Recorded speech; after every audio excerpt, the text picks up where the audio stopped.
universe erase button that you just hit, did you? No. Okay, you push that good button, not the bad. No, I hit the we are live button. All right, so we are live now.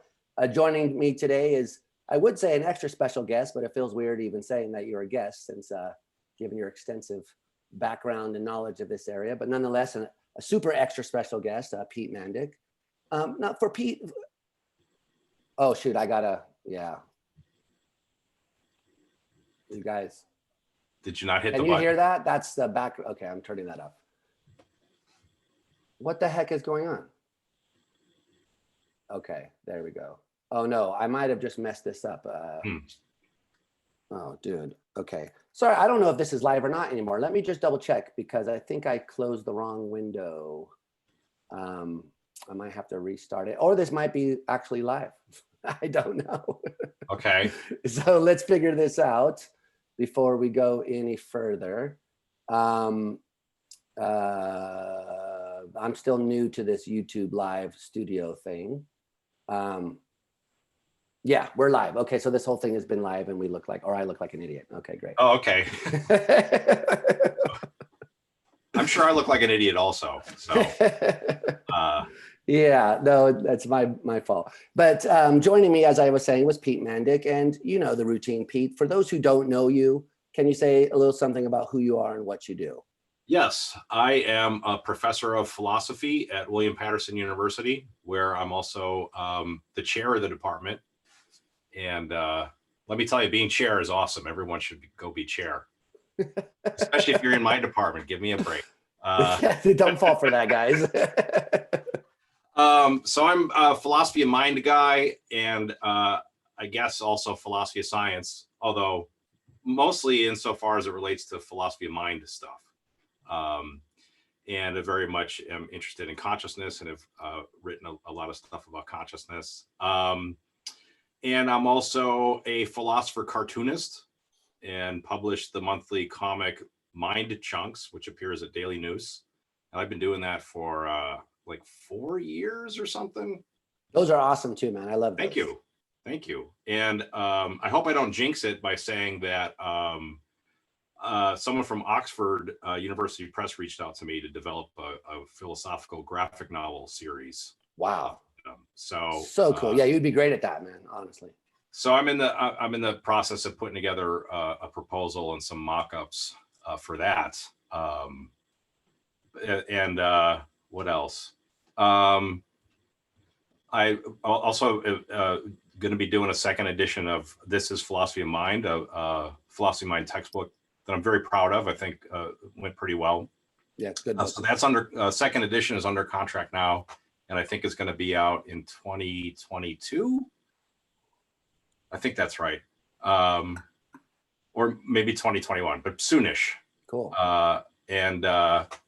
And I guess besides like saying I'm a philosophy of mind and consciousness guy, early in my career, I think I was pretty closely associated with neurophilosophy. And you and I did a lot of stuff involved with like the McDonald Project and philosophy in the neurosciences. And in recent years, I think I've probably shifted away from neuroscience stuff and more towards what I think of as future studies. So I've published a few things, including a paper I co-authored with Susan Schneider, who's very much into the future. And every time I turn around, she's like on TV or something. Yeah, she's famous. Or she's working with NASA, and she's got a recent book about the future of the mind, or future you, something like that. Artificial you. So those kinds of like future-oriented issues about like the singularity and mind uploading, that stuff has been really attractive to me, and more of my work has kind of gone in that direction, and away from stuff that's explicitly concerned with the sciences. Yeah, cool. So that's the nutshell. Yay consciousness. Are you a yay consciousness guy, Pete, still? Because you're not. Are you? You haven't turned into an illusionist or anything like that yet, have you? That's a good question. I think it's kind of like God. It depends on who's asking, right? So for some people, they come and talk to me about consciousness. I'm like, yeah, there's no such thing as that. go away. But then there's other people, I talk to them about consciousness. I'm like, yeah, the heart problem is really fucking important. You got to wake up and smell the qualia. So it depends on who's asking. As far as like illusionism goes, I think that mostly that has been like a public relations disaster. Interesting. A lot of, so much of illusionism, especially when it intersects with like the public press or public philosophy, there's often these like the titles or headlines or consciousness doesn't exist. And that invites so much like, I think pointless bickering. Right. Because when you dig into their theories, they're really not saying anything like that's worth describing that way, that consciousness doesn't exist. They might be saying something much more technical or much more fine grained. And then once you get into what the technical or fine grained thing is, I think it's interesting and important, but like so much time was wasted on whether like consciousness exists when, I mean, that's one of my main, not to interject too much, but that's one of my main complaints too, is that we already have words for these views. They're called type B physicalism, type A physicalism. We may not like those categories, and sometimes people don't like the way, a certain person dominates the conceptual landscape or something like that. And so they use those distinctions, but they're entrenched in the literature. And it seems to me a bit weird to reinvent everything and rename it when really all you mean is like consciousness is physical. Right. So there's one aspect of illusionism, which is, this claim about a very specific or technical notion in philosophy of mind that you might call phenomenal properties. And, they're saying that there aren't any such properties, but nonetheless, there are conscious states. There's something it's like to be in these conscious states. Right. So like, what's the big deal about illusionism? There's like this very fine grained technical debate. Yeah. So that's one part of it. Another part of it, and here I'm thinking specifically of Keith Frankish, at least in some places, Frankish offers this as a global theory of consciousness in general. Right. That in general, if you want to know what consciousness is, it's this systematically illusory thing. And I think that that's just way off. I think some of the, I don't see how that really can be true. That I think that if, insofar as there are any illusions here, like some people have them, but not all people. Not everyone that's conscious is under the illusions that there's something non-physical going on. And also, in the article that I published when Frankish did this special issue of Journal of Consciousness Studies, I had a piece in there and one of the main points I was trying to make in that piece is that the illusionists of Frankish's stripe, if not all of them, they owe us some kind of account of what the illusion is supposed to be. Right. And there's certain kinds of. Is this your meta-illusionism paper? Yes. Qualitism. Yeah. Okay. So I'm not a dualist. I'm not a panpsychist. So Keith, tell me. We're so similar, Keith. Just tell me in good, plain scientific English what the content of the illusory states is. Like, what is it that's illusory? I think, and you can't just do what certain qualia realists think they're entitled to do. You can't just like point inside your mind and say like these things. Yeah. You can't just say that. Because on your own account, Keith, there is no that. Right. There's nothing there to point to. So you got to put it in words. What's the illusion supposed to be? And I don't think that he has adequately risen to that challenge.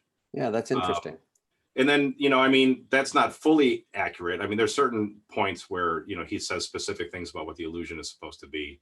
But then I think it is totally implausible to think that that's a widespread appearance for people. So, for example, that conscious states seem non-physical or that they seem magical.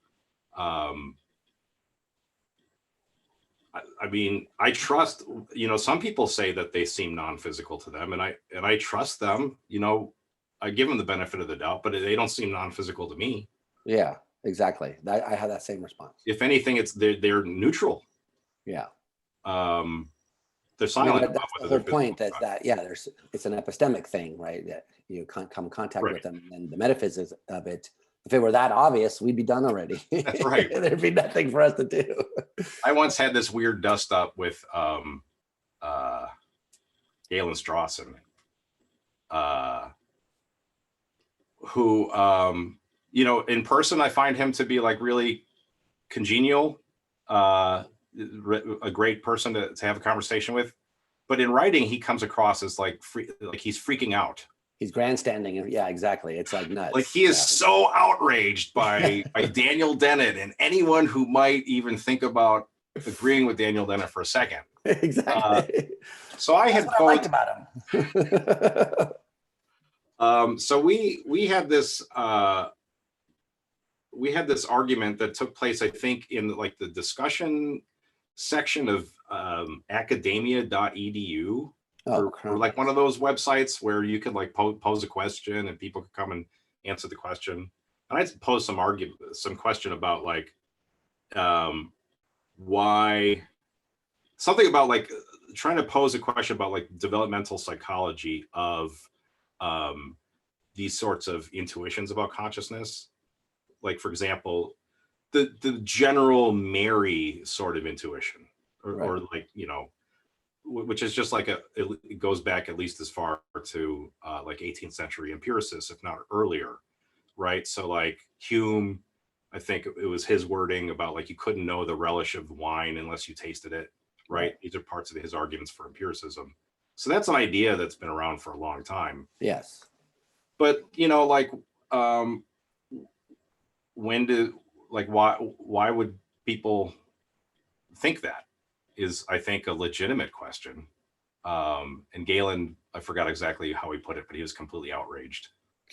But my thought was like, well, look, I mean, babies don't come out talking about like their qualia and how weirdly non-physical What's wrong with your kids, man? My kid's first word was what it's like. No, I'm kidding. But exactly, you're right. That's something that that's a theoretical claim by that point. Yeah.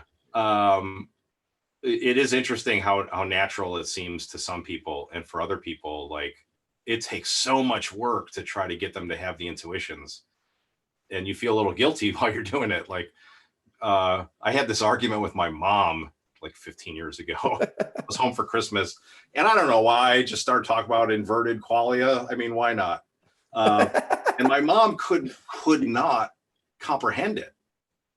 She couldn't understand the basic idea that maybe the way that bananas look to you is different in a systematic sort of way, so that the way they look to you is the way blueberries look to me, and vice versa.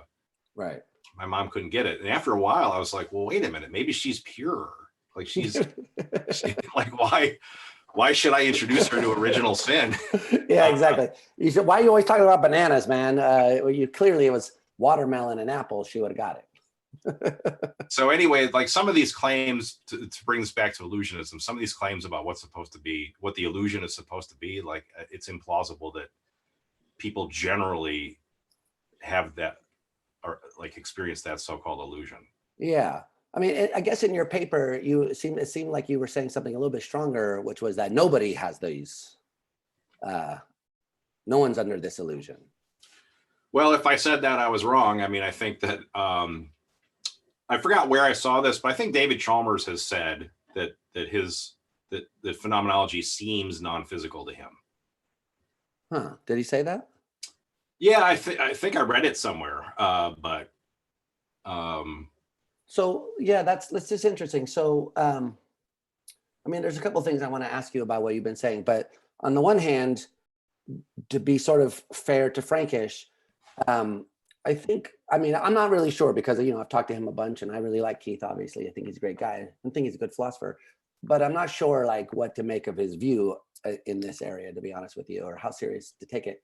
But when I do talk to him, one of the things that comes out pretty clearly is he thinks this is an illusion of introspection, not an illusion of conscious experience. So, I mean, whatever experience we're having is the experience we're having. And then the illusionary part is supposed to be coming in when we introspect and stuff. Right. Yeah, no, that sounds right. I mean, that's Okay. accurate of Frankish. Right. Okay. So it sounded to me like you might have been, I wasn't sure if you were thinking about introspection or just kind of ordinary consciousness when you were saying the things you were saying.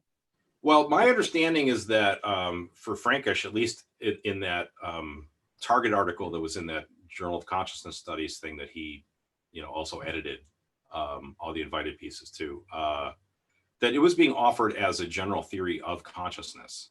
Mhm. And I think at least at that time, like Dennett was on board with that. That like if you want to understand consciousness in general, then you need to get on board with illusionism.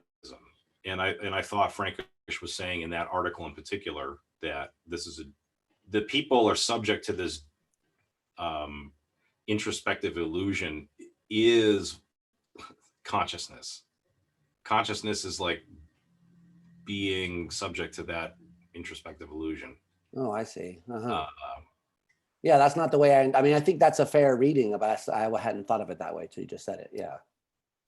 and that that particular claim, I think, is one of the most implausible claims in the whole network of claims. Right. I think So, people, I mean, like people differ with respect to whether they have mental imagery. yeah. I mean, I think there's just a lot of heterogeneity across the population when it comes to the way our mental states seem to us. So you think it's a mistake to assume that there is a type here or a kind experience? That's, I wonder about that. When I try to think of like, well, what are my own positive views about this stuff, like the metaphysics of consciousness and all that. I am sometimes tempted to a view that that there's not a real strict natural kind. That there's got to be, like when people say you can't doubt the existence of consciousness, I'm on board with that. But I think that part of the explanation for why it's so certain that there is consciousness is that the basic claim is it's kind of vague. There's this quote from C.S. Peirce. That goes something like, "It's easy to say things that are true. You just have to be sufficiently vague." Right. Oh, Charles Sanders. Right. So like if you say something really vague, like, well, something's happening. Well, of course that's right. Yes, something is happening. Somewhere, somehow, something is happening. But when you think of like natural kinds, they're pretty they are relatively, there's a lot to say about natural kinds.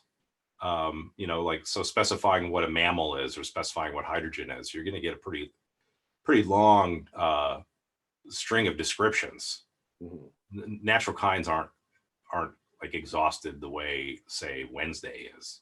Right. Like Wednesdays, there's not a lot to say about Wednesdays. And in some sense, it's hard to deny that there are Wednesdays, right? Like there's just unless you want to go down the rabbit hole to talk about what counts as existence. Yeah, I was going to do that. Yeah. So one difficult part of philosophy is that you can't just do a little bit of philosophy. I know. You have to do all of philosophy at once. So we try to have a nice limited discussion about like illusionism, about phenomenal qualities, and next thing you know, we have to talk about like what existence even means. Yeah, it's annoying. And whether you think Wednesdays exist. Yeah, exactly. I think lots of things exist, including Wednesdays. And so, anyways, to try to bring this back to consciousness, I'm inclined to think that there's probably not a strict demarcation between what counts as consciousness and what doesn't count as consciousness, that it's going to be kind of like memory. If we want to talk about consciousness, it's helpful to compare it to other things that are in the same ballpark. And that would be, other sorts of mental states or mental processes or mental phenomena. Mm-hmm. Something broad, like a broad psychological predicate like memory. So many different things. Just in a human being count as memory. And then if we go across biological species, we're going to get even more diversity for what counts as memory. And so is memory a natural kind? I mean, I think memory is real. Lots of animals have memory and all sorts of different forms of memory. But it's really hard to see that memory is going to be a natural kind the way, say, DNA is a natural kind, or the way cellulose is a natural kind, or mammals are natural kinds. Memory is going to be like pretty broad sort of thing, and in some sense, like there's memory all over, and it's hard to really draw. So you take, for example, a real low level sensory effect, like if I strobe a light and then you see like an after image. Some textbooks in psychology will say that's a form of memory. Yeah, iconic memory. And is it really memory, or is that just like an effect in the part of the nervous system? And but what's the? I mean, I'm having trouble understanding what the force of the really is there, and is it really memory? Because I could see someone saying that something so peripheral wouldn't count as memory, and I could see someone else having pretty persuasive reasons for thinking, no, it's perfectly fine to call it memory. And I think it's like one of those fringe cases, like whether viruses are alive. Right. If we're wondering about, what are the boundaries of the living, and should we count viruses? And,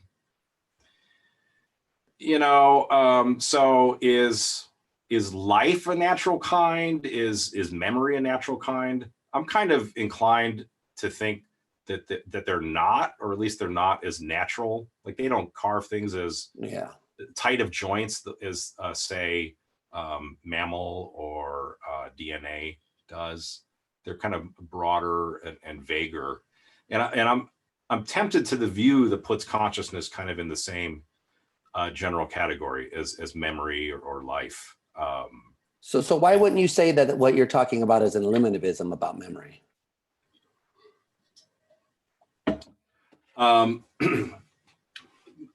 More for like PR reasons. I think it's bad PR. Okay. Also, there's a philosophical point that I know through Quine. I don't know if other people made it prior to him, but the Quinean point is, I know from Word and Object, and he has this discussion about.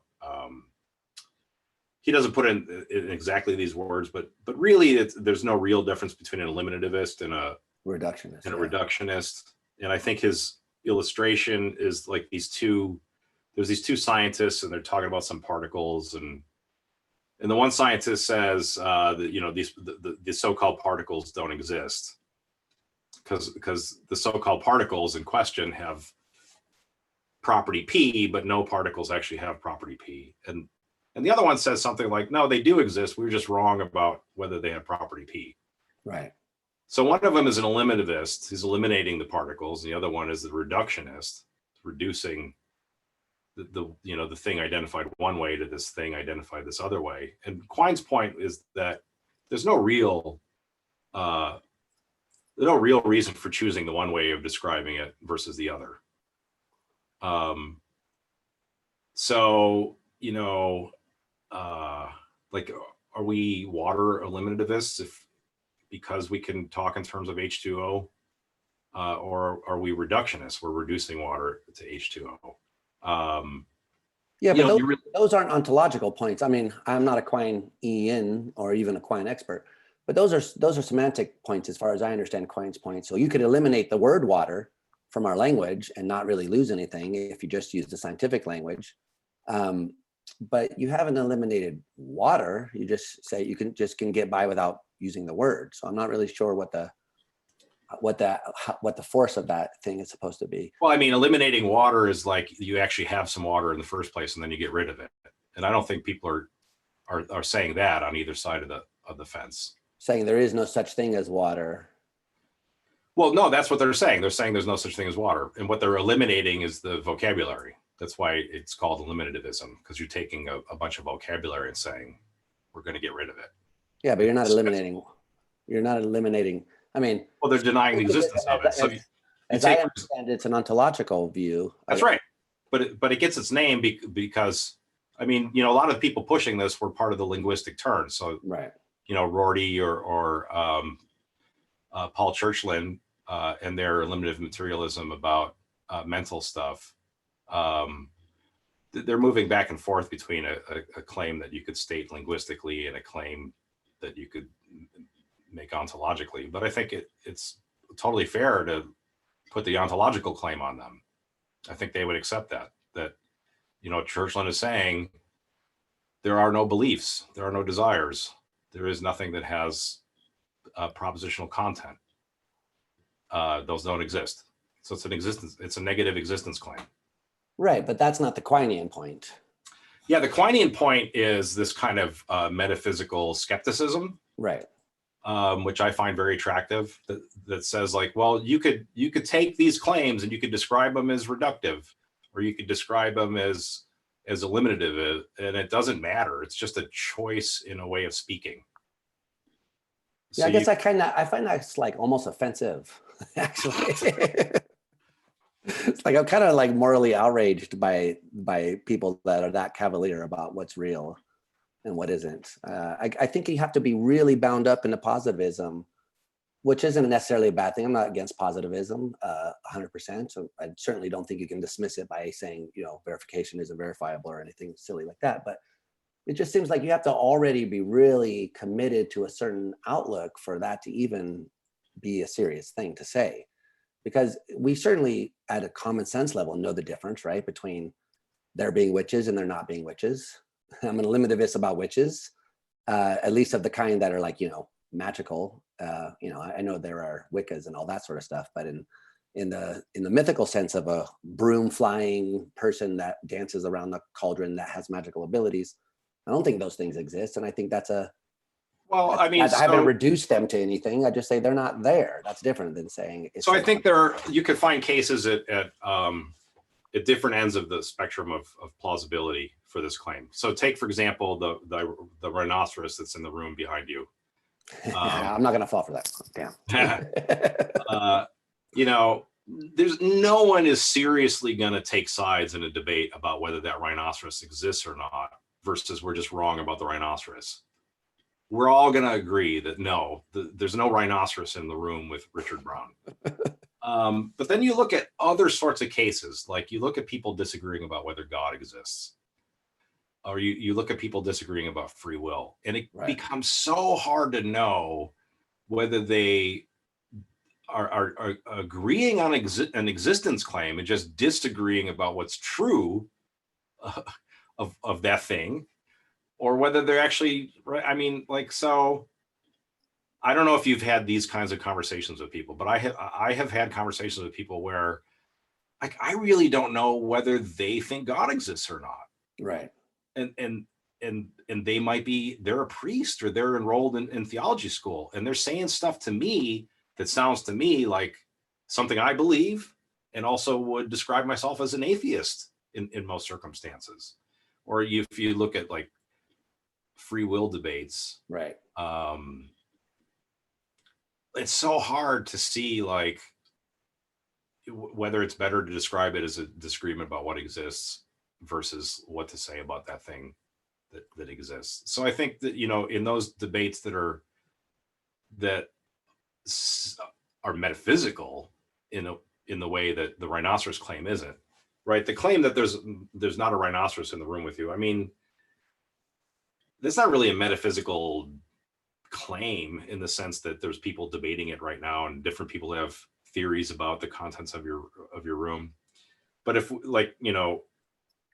we had a debate about whether everything in your room that has parts also has parts, now we're doing metaphysics. Yeah. And now there's going to be choice points where, do you want to describe it as eliminativist or do you want to describe it as reductionist? And I think that with lots of things, to try to be an eliminativist about it, you're just going to attract so many trolls. It's not worth it. Why not just describe it in the reductionist way? So yeah, there really is consciousness, and here's what I think is true of it. By the way, when I think about this stuff, like, are you reductionist? Are you eliminativist? One essay that's had a lot of influence on me, I come back to a lot, is this essay that was written by Stephen Stitch. And I think, I don't know if this is accurate, but I think it was like one of the major like inspirations for the current experimental philosophy movement. Yeah. So Stitch, I think the essay is called the postmodern mind or something like that, or there's a collection of his essays in which it appears, and the collection also has the same title. It's like deconstructing the mind.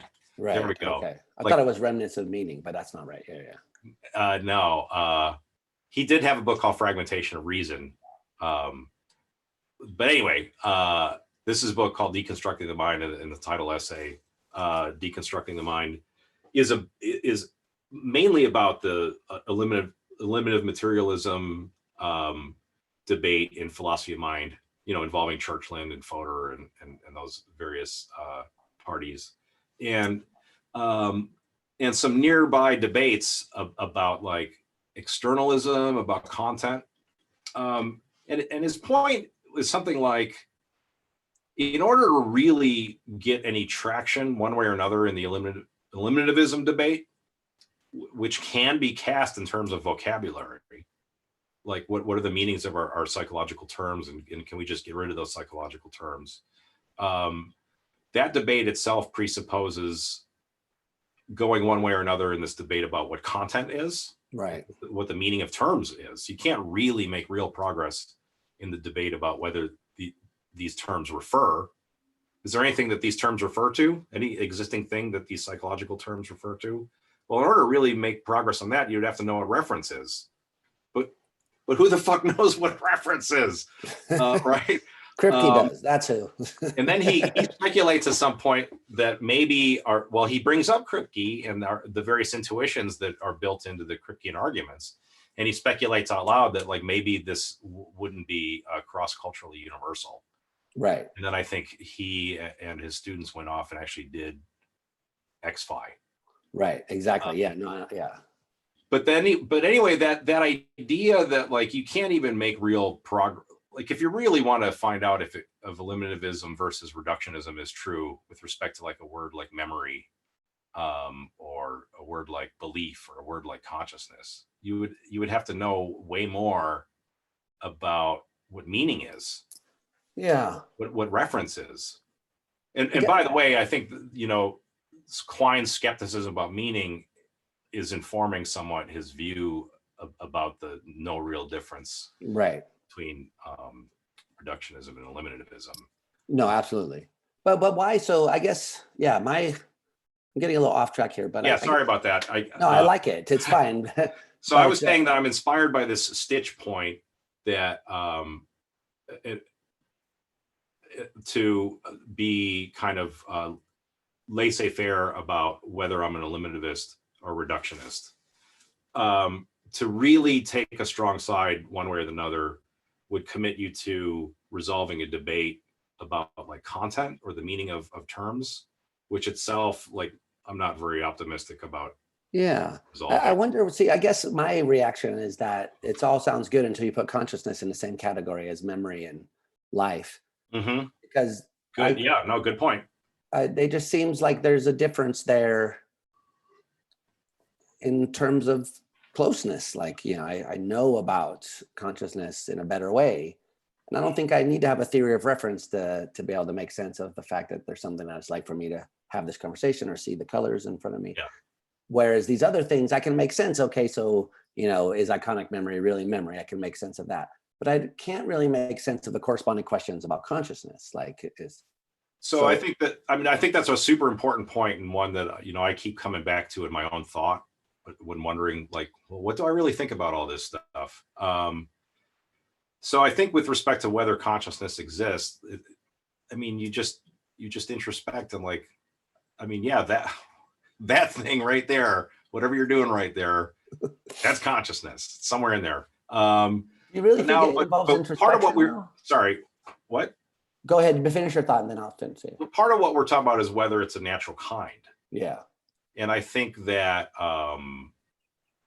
you know, Eric Schwitzgebel's got these arguments about whether, you know, there's a sharp cutoff or whether it makes sense to talk about gradations of consciousness. Yeah. And this is relevant to this question. Because, you know, the thing I'm attracted to is that it's not really a natural kind, that there's going to be these weird fringe cases, like with analogy to, you know, fringe cases in like viruses with respect to what the demarcations of life are. And then the argument that I guess has attracted the Schwitzgebel is something like, well, you just can't conceive of these so-called fringe cases. So therefore, it has to be something like really carving nature at some pretty strict joints. And so one kind of thing that kind of leads me in a contrary direction is to approach consciousness like this. What we're interested in when we're interested in consciousness in these kinds of like philosophical contexts, is something that we access first and foremost introspectively. And what we're confronted with is the way things seem to us, like especially with respect to our mentality or our brains, like whatever that is, the way that seems to us. And then you can shift the topic somewhat to seemings. And I think there is a case to be made that there's lots and lots of seemings that we can make sense of, talking about the way things seem to a retina, or even the way things seem to a nerve cell that you've kept alive in a petri dish, or the way things seem to your iPhone, or the way things seem to your iPhone charger. That we've got a pretty good handle on there being lots and lots of seemings at all sorts of different levels of the nervous system. And where is the line where the ones that are phenomenal versus the ones that are just not phenomenal? Where is that demarcation? Yeah. I'm inclined to think there isn't a demarcation. Yeah, that doesn't cool. mean everything. Sorry, I didn't mean to cut you off. What were you saying?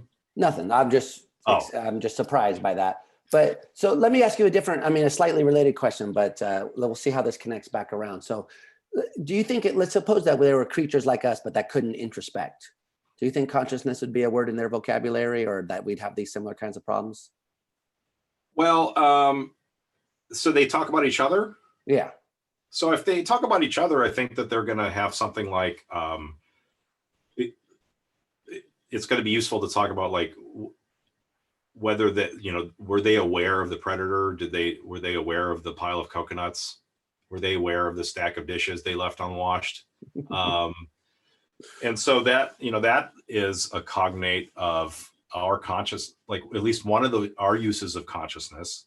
So they say Gavagai, and it translates into something like our, you know, first order transitive consciousness. Right. But now, if you think, you know, you want to focus on state consciousness, and you are attracted to something like the transitivity principle that says like a conscious state is one of which one is aware, or they're aware of oneself as having, whatever, a state that you're aware of, one of your own states. Yeah, it's just, I think it was David Lewis that says it has a whiff of analyticity. Yeah, I have a whiff of analyticity. I think that, right, if we are stipulating that they don't introspect, then I don't think that there's going to be any of their own mental states of which they are aware. Well, that's too quick. I guess it depends on what you mean by introspection. What I meant was like conscious, effortful introspection. Not so, you know, if there was any kind of higher order theories which could or could not be true, they would be true in that world that I'm imagining too. But it's just that they don't sit around and say, you know, what's going on with me right now in a conscious, deliberative way, which I take it is supposed to be the source of all the problems.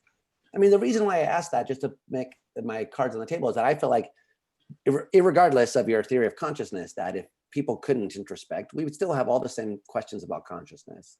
We would still know there was something that it was like to be us. I mean, I don't think you need introspection for that. Do you? Do you think that? So Like if all we ever had were just conscious states. I'm getting thrown by a few things here. One is that I generally, when I think of introspection, I don't think of the thing that's effortful. Okay. Oh, interesting. But so what do you think of then? Just any awareness of mental states?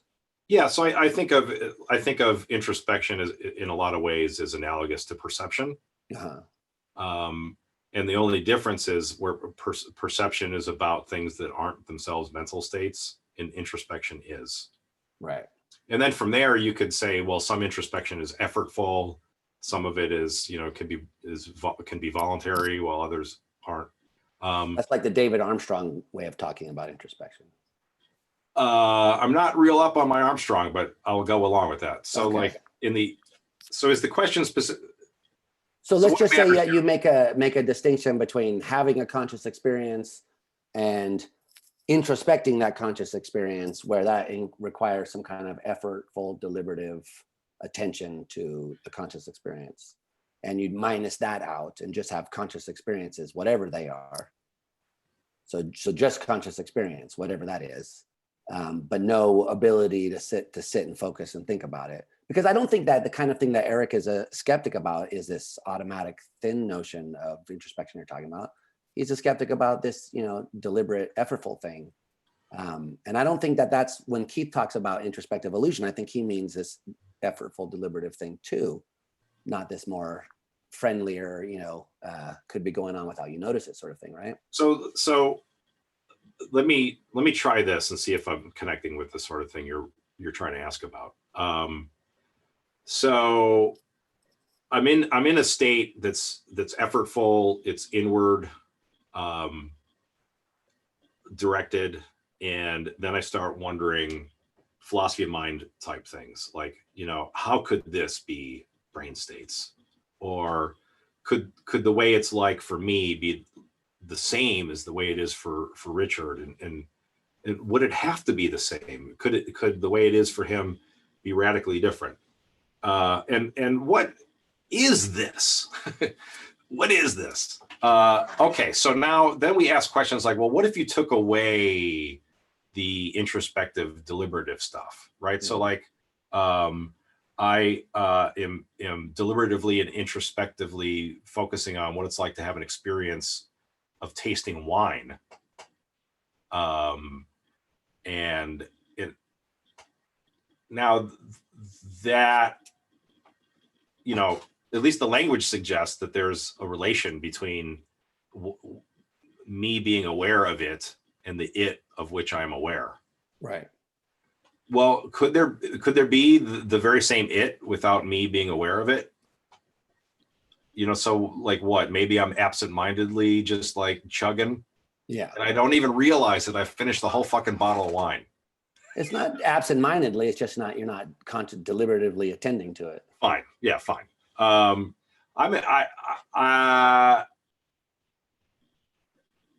I think that there are interesting, like, empirical-ish issues about, to what degree does the higher order conceptual state influence the lower order. But nonetheless, I think it seems relatively safe to say that at least in some cases, the thing that you're introspecting could be there anyway, even when you're not introspecting it. Right. There might be some differences, and they're important, but I wouldn't want to say that, like, that thing that you're introspecting depends on its being introspected. It could be there anyway. Yeah. My question. Sorry. Go ahead. Is it? But like now, what sorts of questions do you want to ask about it in the consciousness room when we're in the consciousness cafe and we're doing consciousness studies? You might want to ask, like, is there is there a way it seems to me? Or do you want to ask whether it has what its likeness? Or do you want to ask whether it has state consciousness? Like these are arguably all very different questions. Right. That might be at least in some cases, very theoretically loaded. My own theory that I'm attracted to is to say something like, there's just all sorts of information processing or representation or seeming at all sorts of levels. Some of it is first order, some of it is higher order. And for all those cases, you could take what it's like language and slap it on there. For a lot of those cases, you could describe it in terms of subjective, the way things might subjectively seem to me. Right. And for other cases, there's just a strict, like the world, first order seeming of the world. And some of these things are going to be taking place in cortical areas that have heavy frontal involvement. Some of these things are going to be taking place in like LGN or even the retina.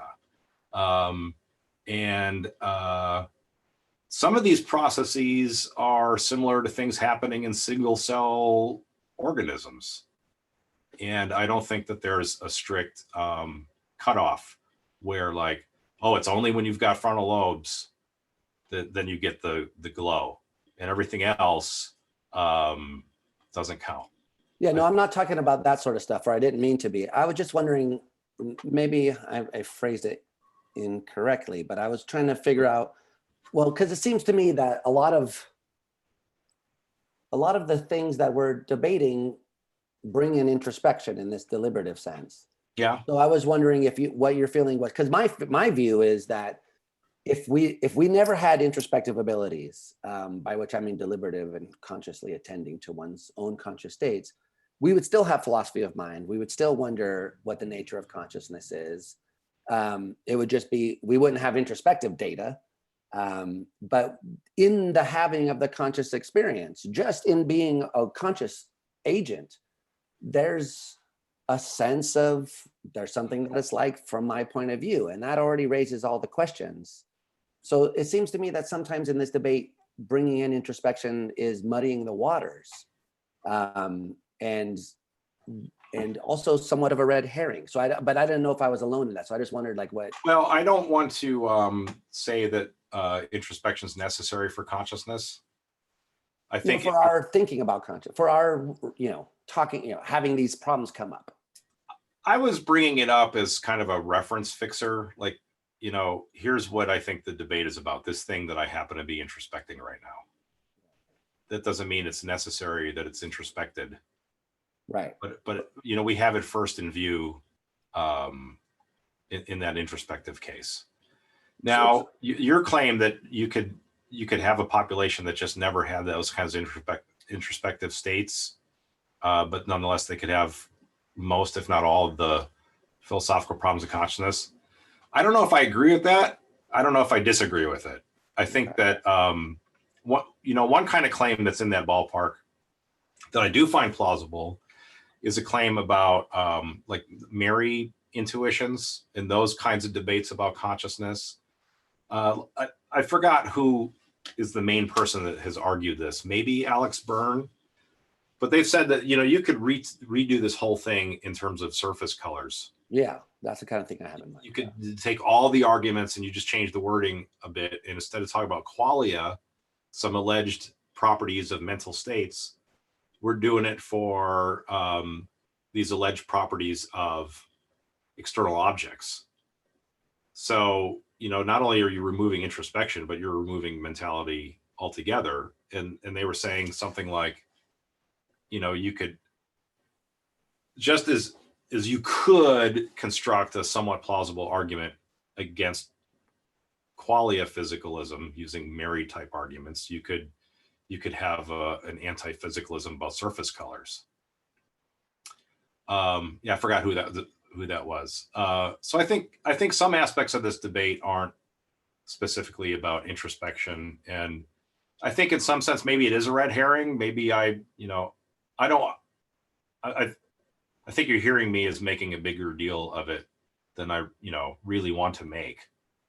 Yeah, no, it wasn't really a question about you or what you were saying. It just seems to me that every time these discussions start going, it's, direct phenomenal concepts and revelation and introspective error and all of the debates center around our access to consciousness, our introspective access to it. Right. And it just seems to me that's the issue is consciousness. And yeah, we do. I agree there's introspection and, I think it happens pretty rarely in the sense I'm talking about. Honestly, I don't do it on a daily basis unless I'm in pain and I'm trying to compare it, or I'm tasting wine and I'm thinking, okay, where is the tannin taste? What's the oakiness part of it? But in normal everyday experience, I'm just conscious. I'm just feeling things. I'm thinking things. Yeah, no, fair enough. But how about when you're like really, puzzling over the so-called hard problem? Are you introspecting then? Do you ever have moments where you're just like focusing on your own mental states and you're saying to yourself, holy fucking shit. Like, I mean, this is so weird. You know what? I to be 100% honest with you, I don't know how to introspect in that way. Oh, I've tried so hard. That is interesting. I sit and I stare at the blue of the book and all I see is the book. That's interesting. For the longest time, I thought all this stuff about introspecting your own quality was bullshit, honestly. And I didn't really understand what people meant because I got transparency intuitions. Like I get them hard. Like I just start staring at the book and staring at the book. And then I go, okay, so I guess I can work myself into the state of mind where I think the book is a part of my experience. And this is a dream. That's the closest I can get. That's fascinating. I know we've talked in the past about you, your relationship to mental imagery. Yeah. I don't know these debates really well, but there's a term for that when you are aphantasia. You're aphantasia. Yeah. Well, I'm the opposite of that. I have extremely vivid imagery, although I've heard descriptions of some people make claims about their imagery that I'm like, if those are true, then I am not the strongest imager. There's at least one greater than me. There's some people that have claimed that they can force themselves to basically have a waking dream. Yeah, that's nuts. Like hallucinate an apple that they know isn't really there. That's far out. I almost don't believe it. So I am a pretty heavy imager, and I do very frequently have the kind of like stoner version of philosophy of mind where I'm just like, oh, dude, wow, conscious experience. It's so wow. Well, I get the so wow part, but I don't know what the imaging part had to do with that, getting the so wow. It's some kind of sense, perhaps illusory, of an awareness of one's mental life.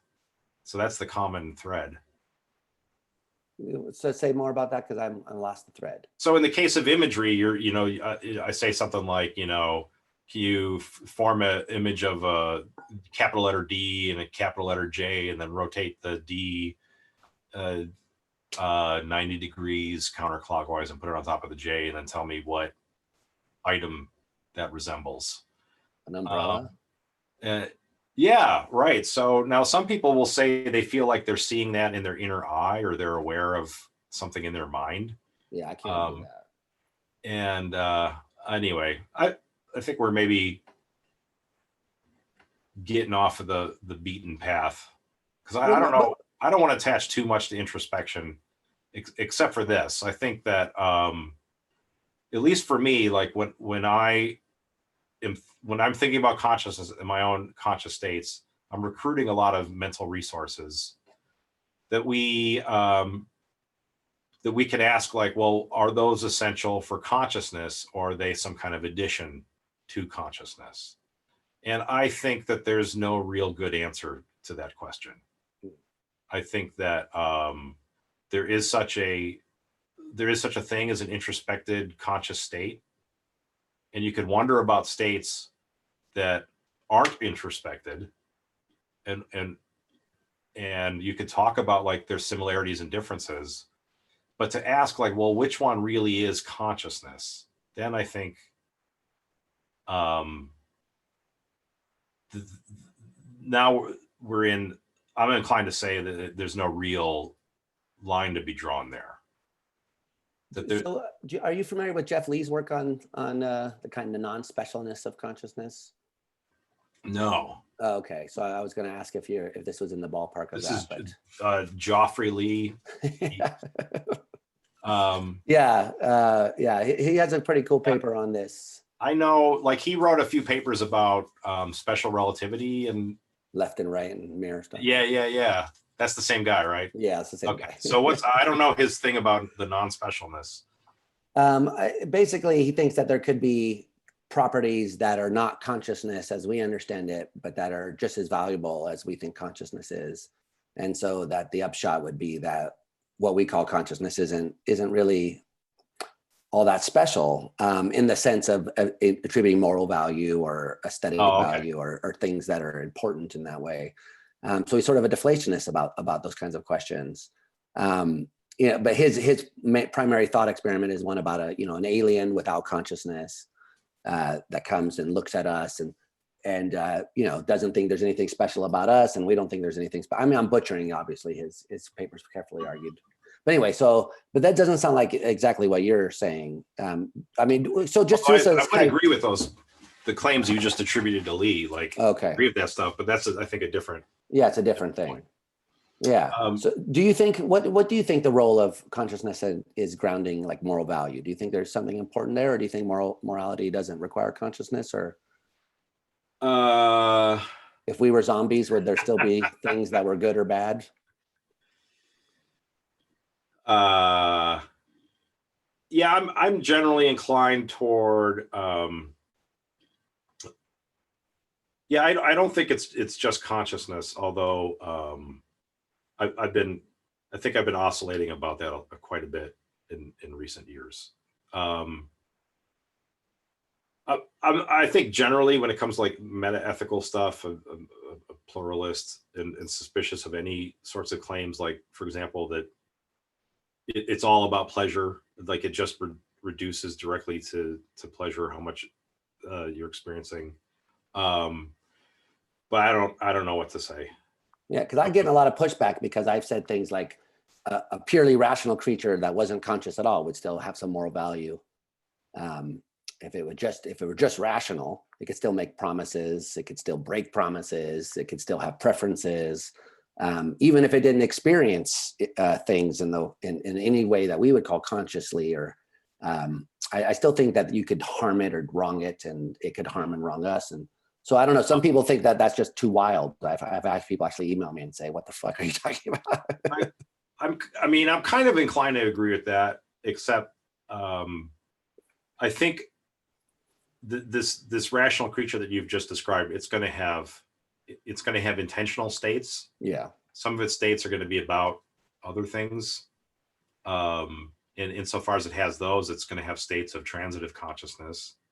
Right. Yeah. We also have states about those states. And so on one construal of state consciousness, it also has state consciousness. So I have a hard time imagining this thing as truly lacking in consciousness. It seems to me that it would have consciousness. It would, yeah. So maybe it would lack phenomenal consciousness or something. There would be nothing that it's like for it to have all those states, is the idea. Right. I mean, so I put on one hat, and that's the hat that says like, well, I mean, I can imagine anything that you could write down.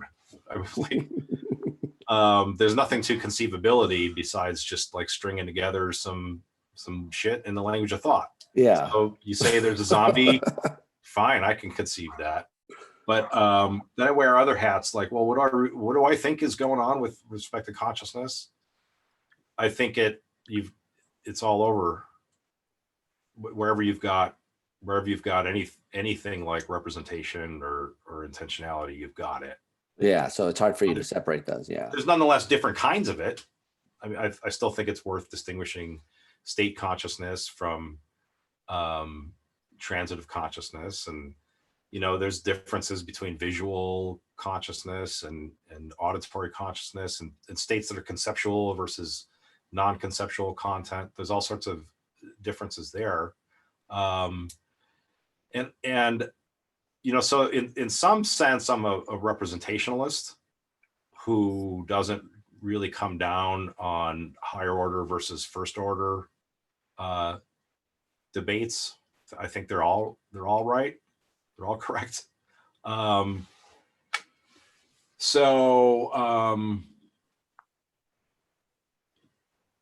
forgot where we left off. Yeah, I mean, you're bringing up a different point though, which is it difficult for you to step outside of like a theoretical point of view and just think like about consciousness from a theoretical point of view, common sense point of view? I think it's a worthy goal, and I try to do it. Mm-hmm. There's a lot of times where I will, like really put a lot of effort into saying like, Mandik, you're a full professor now. It doesn't, like, why not just try to think true things for a change instead of clever things or novel things? Just try to figure out what the fuck you think is true. Or, in a kind of different context, I meditate. I'm a meditator, and I take seriously like the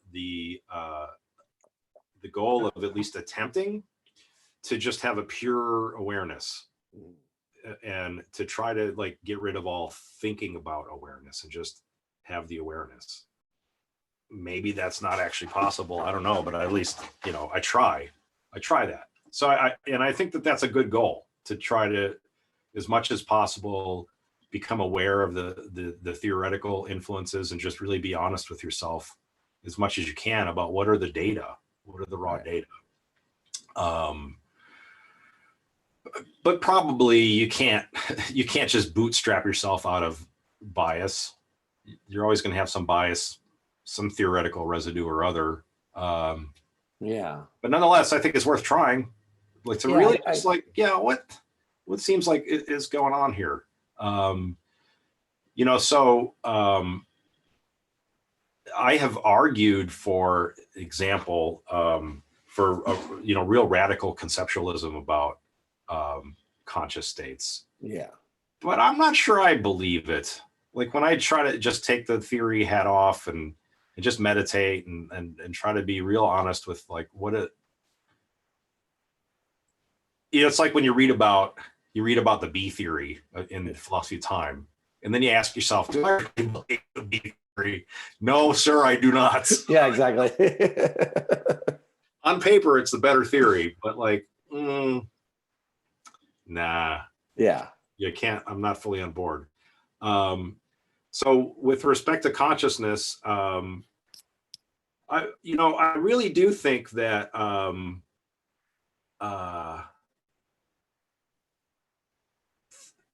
like dualism and panpsychism, a lot of things that kind of cluster together in making consciousness something fundamental to reality. I just can't believe. I understand what they're saying. Yeah, I can see some of the reasons for saying them, but I just can't believe it. Not even, I mean, I can entertain it, but I can't believe it. I can't even see myself believing it. Where, when it comes to physicalism, there's certain parts of physicalism like, it's kind of weird. And I do feel the siren song of the hard problem. But nonetheless, I think something like physicalism has got to be right. It's just got to be right.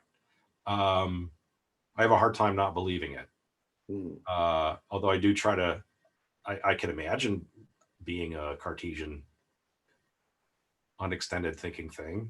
I can imagine being a ghost, that I can imagine or conceive of there being zombies.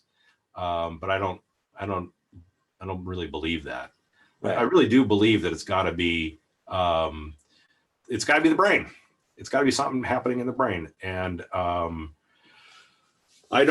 think when you look in brains, there's a lot going on there that it's hard to see that it's a natural kind. I think it's safe to say that brains are natural kinds. But when you look at what's going on, like neural activity in the frontal lobes versus neural activity in V1, there's lots of ways in which they're similar, and there's lots of ways in which they're different. Right. And which one is the one that the English word consciousness gloms onto? I don't think we're gonna get that.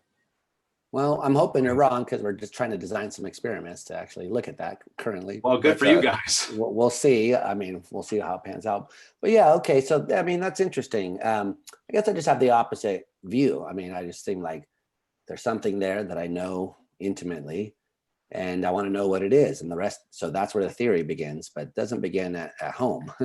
At home, there's just, the stuff. It's kind of theory neutral. It's the theory. There's something there that you know intimately. But now, if you come at that from some kind of antecedent physicalism, right? So like your brain, like try to think from the outside about what it would take to make a brain be able to do that. Yeah. A brain would have to have some kind of capacity for representing itself. And probably, maybe even certainly, a brain cannot perfectly represent itself. Right. No, no part or aspect of a brain can perfectly represent any part or aspect of a brain. So there's going to be some kind of slop between the way things seem and the way they really are. And with respect to, like pre-theoretical stuff, there's going to be a lot of slop. So when we go digging into what's really going on, the best you're going to get is like, well, what are the capacities that would allow you to ask that sort of question? Right. And then you could ask other questions about like, well, what about these other capacities that are different from that? So capacities that are happening in real low levels of your nervous system, or capacities that can't even be expressed in language, that are purely outside of the grasp of your language system. Or what about capacities that would be implemented in a silicon duplicate of you? We can ask those sorts of questions, and I really think now that we've entered into a metaphysical realm where there's not going to be an answer aside from the ones that we pick. Yeah.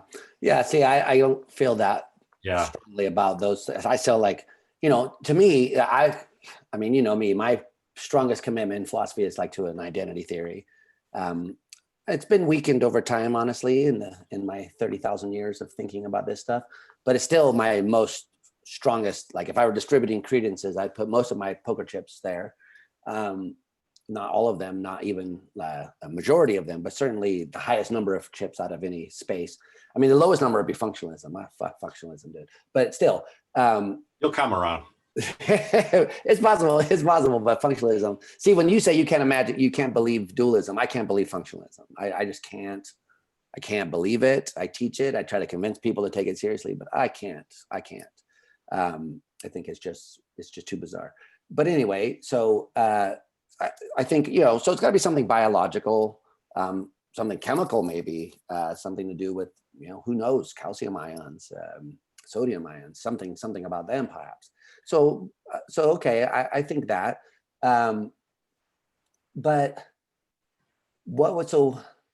I got distracted by thinking about how much I hate functionalism. I forgot what I was even going with this. I don't know, but I had a point I was trying to make somewhere, which is that I forget. Well, it'll come back to me later, or it won't. But let me ask you something different while I try to think about what I was just gonna. Functionalism screwed me up. So, how do you think all this relates to the meta problem from Chalmers? Are you up on this literature? I'm not super up on the meta problem. I read that paper really rapidly when it was first going around in draft form, and I remember thinking of it something like, "This is the best fucking thing David Chalmers has ever written." Wow. And this is way more interesting than the hard problem. And I also remember thinking like, well, he's got these prior commitments about the hard problem, and they're holding him back from true glory. Could have been the greatest paper ever. but I don't know the ins and outs of it really well. But I think the meta problem, like in general, I like going meta. Yeah. Like first order philosophy, people disagreeing about free will, whatever. It's more interesting to me, like why do people disagree about free will? Like what do they think they're even doing? What's the methodology they're using? Like why do they have any optimism they're gonna resolve this debate? So I'm generally attracted to slapping meta on things. And the meta hard problem of consciousness. I'm inclined to think that a general sort of representational answer is the answer, so that something like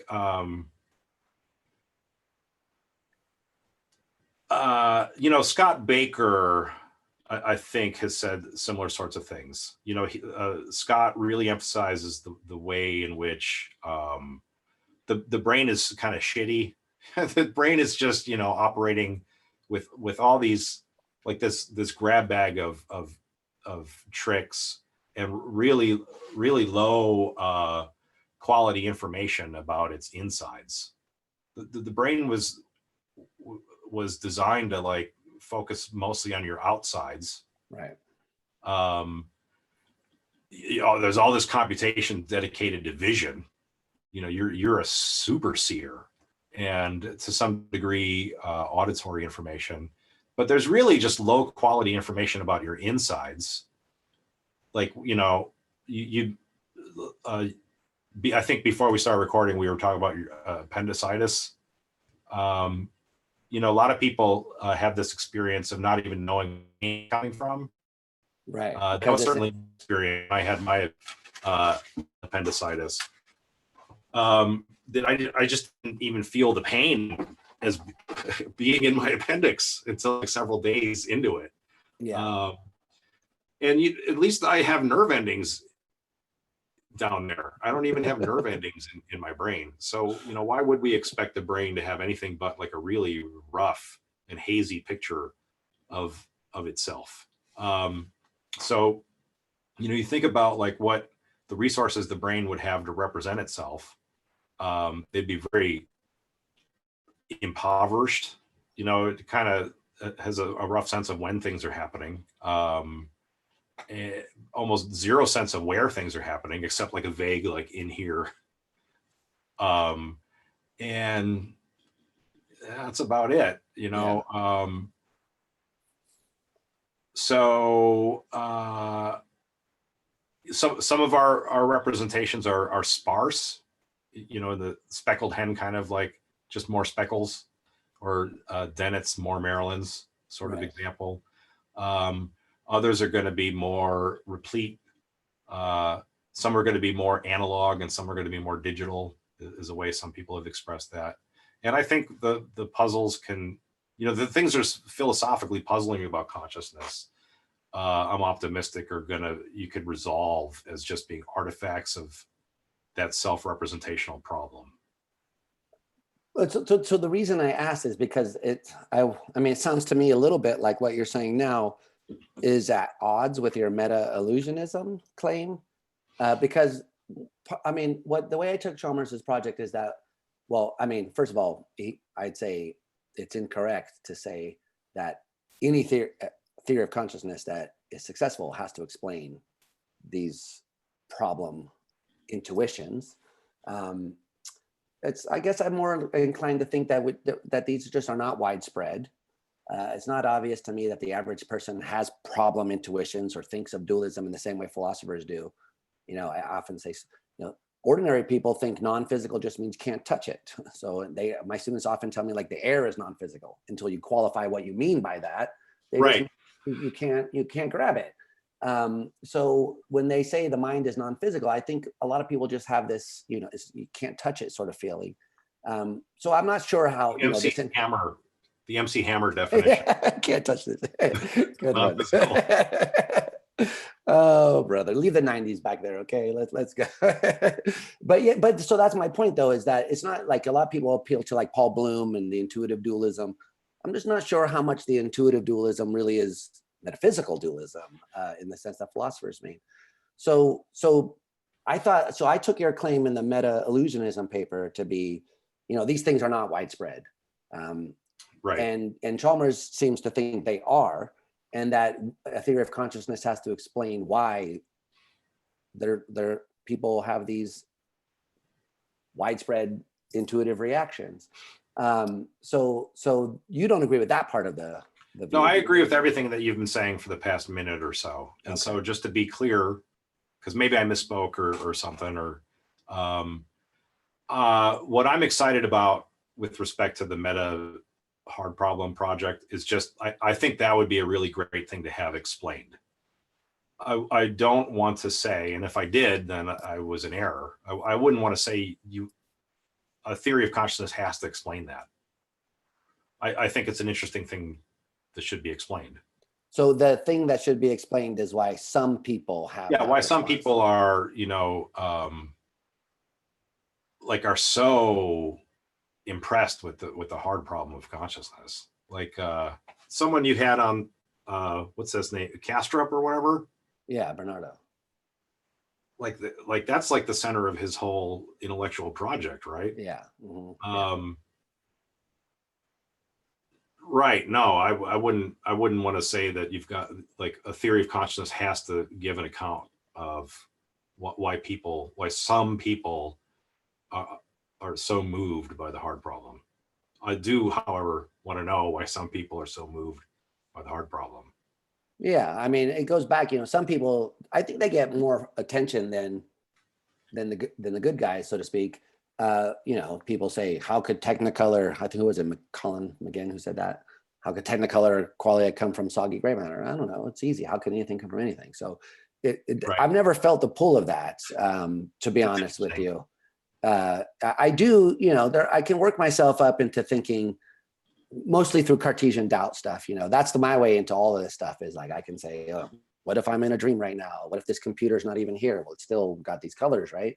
So that's my way into this stuff. And that's the only way really I can make sense of a lot of these claims. Because, when I first heard about zombies, I was like, you can't do that. You can't imagine a zombie. And everyone said, yeah, you can. I was like, what are you talking about? I don't even see how that's so conceivable. So I guess I've never and in history, there's lots of physicalists. I like to point out Democritus. Democritus was a cool guy. He's hardcore physicalist. He says, the mind is just having a certain shape of atoms. It's cyclical. You got cyclical atoms, you have experience. That's it. So that's hardcore physicalism. It's just the shape of the freaking atom, dude. So there are people through history who have had these views, and they don't get as much attention. So I'm just not sure, like, the meta problem, how much of a problem it is, how much of an explanation we owe to these guys, as opposed to merely saying, well, you started with a bad theory, so you're going to find bad things. Yeah. It seems to me that's the explanation. But so I was just curious. I mean, I wasn't trying to trap you or anything like that. I was just curious about how you saw these things relating, if you did. It's interesting. I think your characterization of my view in the, qualia quietism paper is accurate. And I don't want to say anything that would go against that. I'm not sure what I think about the general, like the relative importance of, for example, the explanatory gap or Nagel or Nagel's bats or Jackson's Mary. Part of me is pulled in the direction of thinking they're pretty important. I almost wrote a book review recently, an angry book review. Those are the best kinds of book reviews. I've written too many of them. I forgot even who wrote this book. I think they were both scientists, though. And it came out around the same time that Christoph Koch's book came out. Was it Consciousness Demystified? What's his most recent one where he's like coming out for panpsychism? Oh, The Feeling of Life Itself? Yeah, and then someone else had a book around the same time. Maybe it was called Consciousness Demystified. It was one of those consciousness verb books. Yeah. So it might have been Consciousness Demystified. And I was reading that book and I'm like, I can't believe I'm going to say this, but this isn't consciousness.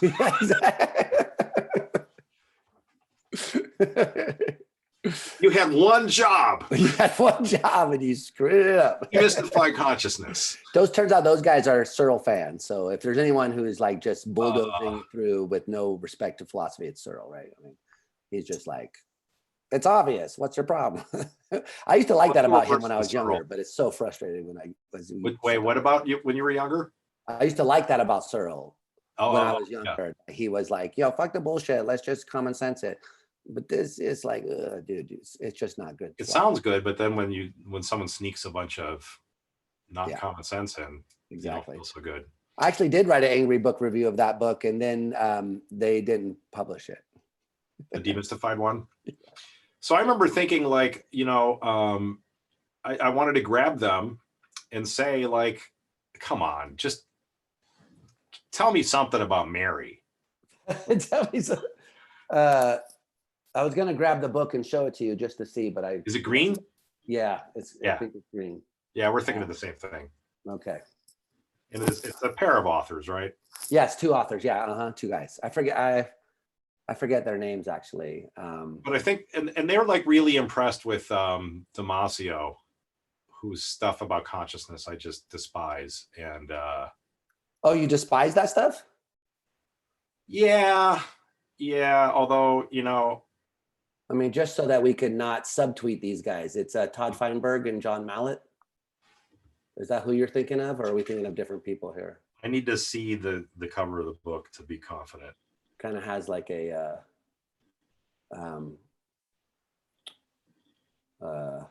tree on it. Can you see that? That's it. Yeah. That's the book. Okay. Yeah. I'm sure they're wonderful guys. No, they're very nice guys. No, I met them at the conference at NYU, but and yeah, good for them writing a book about, but they would say these things like, well, okay, we're going to tell you what qualia are, and we're going to get rid of the hard problem of consciousness. And then this word salad comes out. Yeah, exactly. And I'm just like, look, can you tell me about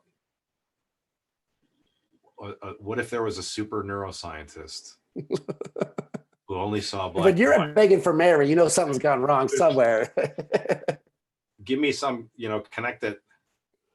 I mean, if you want to blow off philosophy, then just blow it off. Exactly. And I think, there's a case to be made for just blowing off philosophy. Absolutely. Like, go ahead and say, like, look, we're just going to focus on real problems, the scientific ones, and we're not going to mire ourselves in this conceptual bullshit. You philosophy guys can't even agree on basic terminology. Exactly. That's fine. But when you don't tease me and say you're going to solve the hard problem. Yeah, exactly. Yeah. Or tell me what qualia really are. Yeah, and then it's clickbait is what it is. It is clickbait. Yeah, exactly. It's clickbait. But anyway, so I brought that up because, I do think, I mean, even though I'm a self-hating philosopher, I am a philosopher. You're self-hating philosopher. I do care. I do care about the philosophical problems. And there's a lot of aspects of consciousness, and one of them is the philosophical aspect. Right. And so I want to know, if you're going to tell me you got a theory of consciousness and it solves the philosophical problems, then let's see how it solves them. Like, tell me what to say about Mary. Tell me what to say about the explanatory gap. Tell me what to say about bats. Can you know what it's like to be a bat? Yeah. Well, see, so when I was poo-pooing that other stuff earlier, the Nagel stuff wasn't part of it. I think the bat thing is actually pretty deep. And I actually think it's one of the best. I mean, I think that paper is one of the best things written on consciousness in the last generation or so, in my opinion. So I think that's different than these other sorts of things, because it's about subjectivity and the clash between that and the way science proceeds through objectivity. And I think that's actually a real issue. I don't think it's unsolvable, but I think it's a different sort of issue than these problem intuitions that we're talking about in a meta problem. And to be clear, I like the meta. I might disagree with that. Really? Okay, go ahead. I think both the Mary thing and the Nagel thing hinge on what it's like, and the conditions under which you would or wouldn't know what it's like. So both the Nagel thing and the Jackson thing, there's this claim like you wouldn't know what it's like because you didn't have the experience. And even though you might have access to all sorts of information about brains from the outside, or objective information or third person accessible information, you still wouldn't know what it's like. And so therefore you still haven't captured all there is to be captured about consciousness. Like, I think that line of thought is in both the Nagel and the Jackson. Yeah, but the Jackson muddies it up by bringing in all kinds. I mean, the problem with Mary, in my opinion, is that it just highlights what everyone already knows, which is that we have special access to conscious experience. And what empiricists have always said is that you need to have the experience to know it. And there's nothing really new or exciting about that line of thought. He tries to marshal it against physicalism. It doesn't work. At best, it gets you to phenomenal concepts. That's really, unless you have antecedent views already, that's the best that it can do. And so I just don't think that it carries the same kind of weight. It's easily answered. It's easily dismissed as sort of barking up the wrong tree in the way that the Nagel stuff is not. Well, I think that the Jackson is, I think Nagel is not actually drawing any conclusions. Yeah, that's always the mark of a good philosopher. Well, I disagree with that. I would prefer someone that just sticks their neck out so we could figure out early on whether they're wrong or not. And then, then they're not famous. They don't go down in history. At least they actually helped. Yeah. For truth. So the Nagel thing, like, he's aware that he's almost arguing for dualism. And so then he says, like, of course, I'm not arguing for dualism. Yeah. I'm inclined to think that physicalism is true. And then so what? Like, we don't really get a conclusion from Nagel. That's not super fair, since the conclusion is that we have reason to believe something that we can't understand.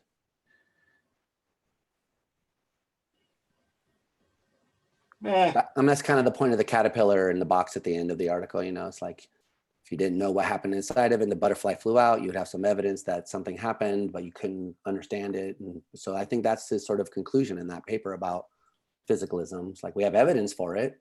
We should believe it, but we can't understand it. Yeah. All right. I don't care very much about comparing those two papers. Okay. But I generally like the Jackson paper better. I feel like he's trying to do more with it. Yeah. And I think you're right that he fails. And I think he would agree. I think current Jackson would agree that he failed, but I think it'd been very interesting for the philosophy mind to go over that and to explore all the different paths and whatever. Yeah. Jackson and Nagel. I still think I'm interested in the meta project of, like, what is the best response to that stuff? Is it phenomenal concepts? There's certain aspects of phenomenal concepts or the nearby view of special access that I personally think the jury's still out. I'm not sure about, like, special access or acquaintance claims. Right. What do you think? I don't know if we've ever talked about this before, but what do you think about my sort of claim in this area, that if Mary had the right concepts, namely the phenomenal concepts, that she would be able to make the relevant deductions, but that it's unfair to ask her to do so without the concepts? So if she's never seen red, she doesn't have the concept of phenomenal red. So of course she can't deduce its physical nature. But as soon as she does see red, she'll have the relevant concepts and be able to make those deductions. I think that's a strong contender. Other different responses that I also am attracted to. One response is one that goes something like this: who gives a fuck about deduction? That old ditty. But then there's another one. I'm not, the who gives a fuck about deduction was first inspired by Dennett. There's an exchange between Dennett and Torrin Alter after Dennett's Robo-Mary thing came out. I remember being really convinced by the Robo-Mary thing. And then Torrin Alter came and tore it apart quite well. I thought, even though I would side with Dennett on this, Torn did a good job, and really put a point on the importance of deduction for the anti-physicalist position. Right. And I think Dennett said the right thing. He didn't use the F word though, but it was something like, well, why do you care so much about deduction? Like, what is that really? Maybe in math we deduce things, but otherwise, why care about those? But do you take that same attitude in the other areas? Because I can see a general skepticism, like, Ned has that view block. You can't even deduce that water is H2O according to him. Right. But if you could do that for water as H2O, then you should be able to do it for consciousness on pain of something fishy going on, right? Right. I think when push comes to shove, I would have to go on the type B side of things. All the way across the board for water.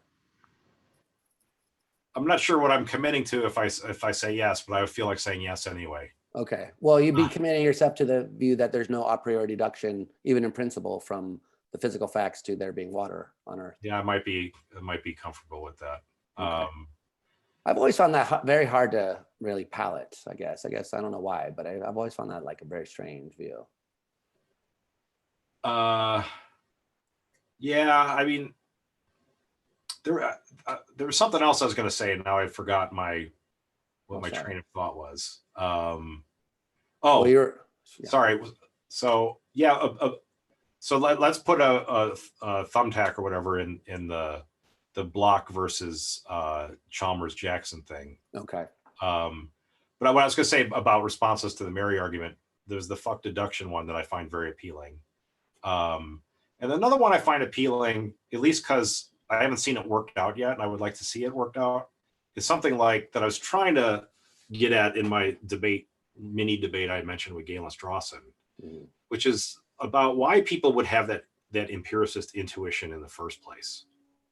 You were talking about how, like, your students, my students too, when you ask them what they think the physical, non-physical distinction is, you get the difference between like a brick and radio waves, right? Yeah, exactly. Or like wind is non-physical. Literally, I mean, I've heard that from my own students. And, yeah, me too. And they're not wrong. Exactly. There's something non-physical about it.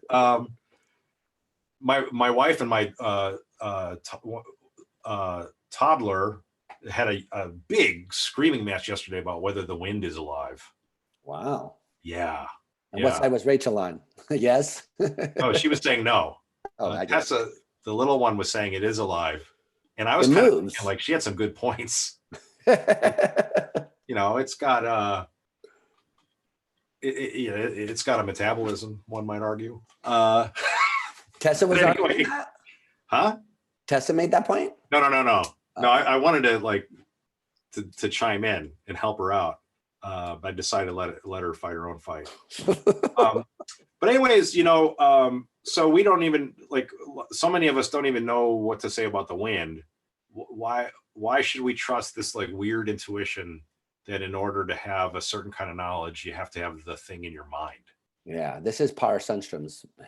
I was going to mention him. I first got onto this kind of skepticism through Par Sundstrom, and it actually is a weird kind of thing. Like, the model it's got to be something like what knowledge literally is, like containing something, right? Like, it's when it's in your mind and you literally grasp it. Yeah. Then you know it. Like, that just sounds like that's got to be some just wacky folk theory. Like, why should we? What's the alternative though? That you beam knowledge of the taste of pineapple into my brain without me ever tasting it? Well, the alternative is something like you don't really know what knowledge is.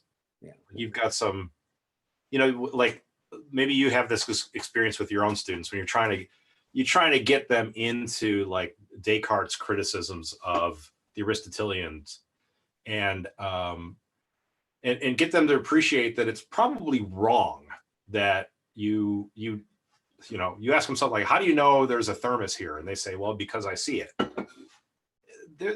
There's a really good argument that that's actually wrong, or it's exactly. So overly simplified that there's all sorts of things that you see that you don't know, and there's all sorts of things that you don't see, and but it does take a lot of work to shake them from that. Right. And sometimes I feel guilty about doing that work because there's lots of parts of our life where that's a perfectly acceptable answer to the question. Someone claims to have some kind of relevant testimony in a criminal case. It's actually really useful to learn that they saw the person. Right. That carries an enormous amount of weight.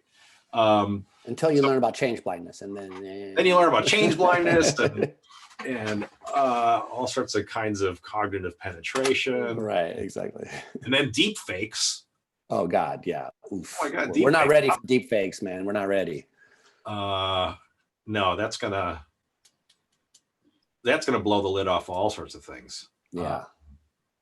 So anyway, well, did you want to go back to the block? Oh, yeah, that's fine. But I was more like, I wanted to hear how this panned out. Oh, so, one thing that is very attractive to me with respect to like the Mary arguments is to say something along the lines of the Parr-Sundstrom's skepticism about phenomenal knowledge, that you really don't have very much knowledge there. There's, I'm tempted to say there's an illusion of knowledge that's generated by you mostly not knowing how knowledge works. So that's very tempting to me. But, there's another part of me that really, it has the classical intuition that you like, you hold red in your mind and you're like, right, really? I mean, I know this. And someone who hasn't had this experience, they're just not going to know this. There's going to be all sorts of stuff that they don't know. It's really hard to give up that, like, just that basic empiricist intuition. Right. And the places where it's easier is when you think about qualia that are clearly complex. So instead of like what it's like to see red, which is, maybe that's complex, or maybe it's atomic, I don't know, but contrast that with like, well, what is it like to understand something in a second language? Right. Yeah, that's hard. Or what it's like to hear a polyrhythm, or what it's like to see a 9-sided polygon. Yeah. In so many of those cases, like there's a whole bunch that you could acquire descriptively, and it's not clear that the right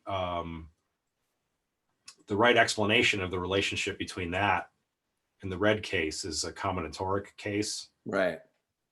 Right. So like, without there's all sorts of like Scottish plaids, and there's a whole bunch of them that you haven't seen before, but I could describe them to you, and then you could pick one out. I could describe the Wallace plaid to you, and then you could pick it out of a lineup, even though you'd never seen it before. Yeah.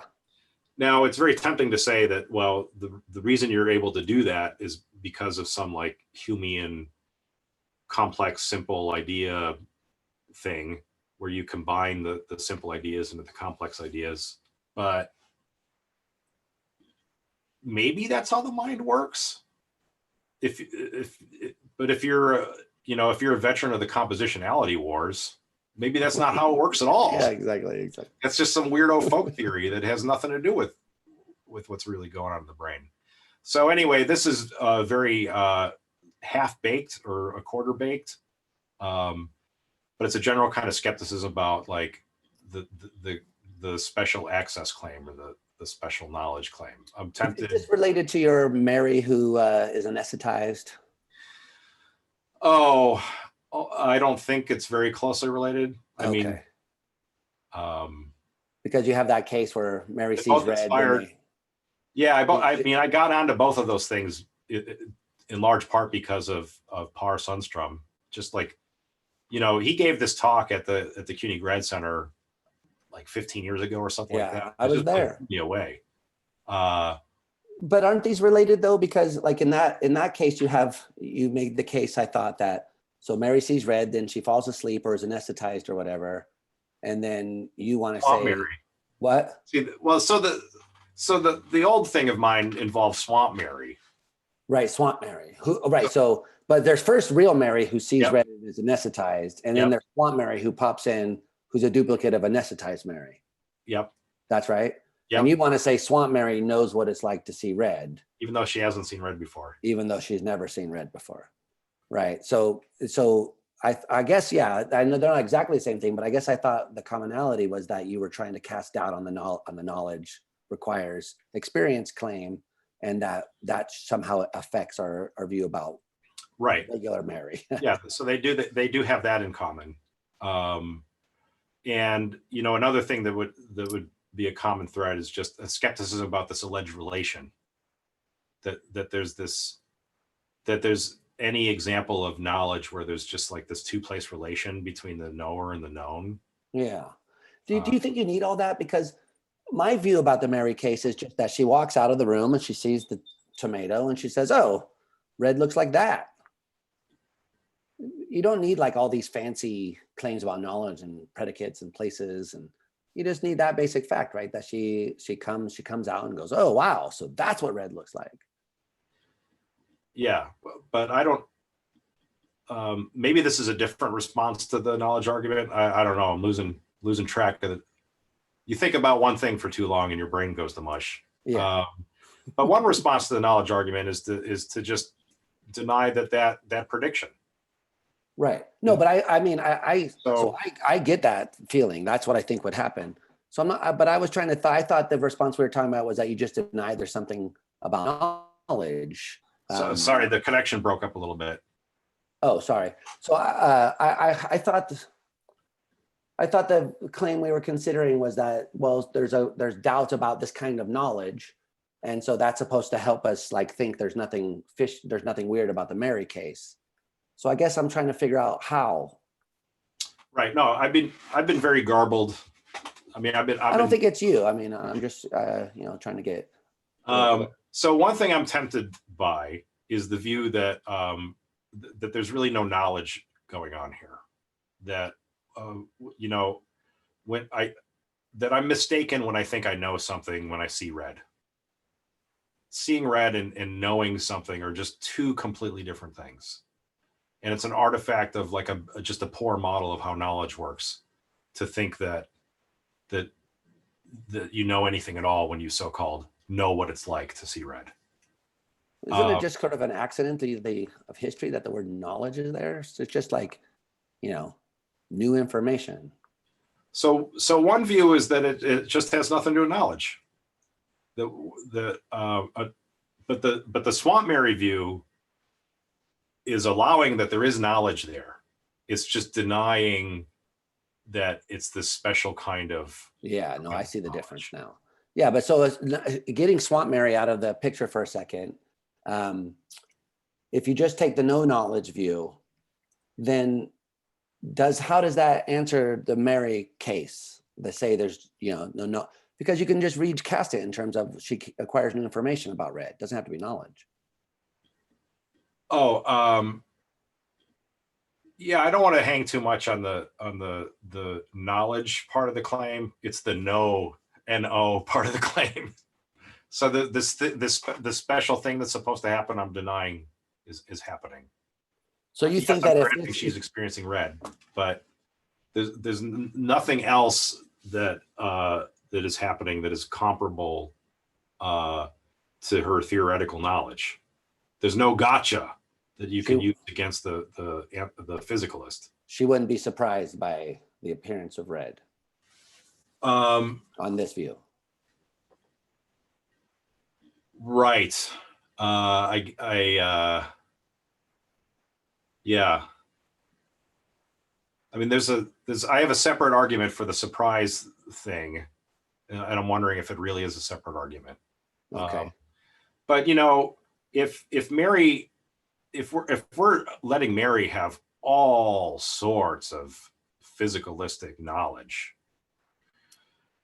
Well, there's all sorts of things about what she would say under various counterfactual situations that we could grant her that she has. Yeah. So she would know what she would say. And so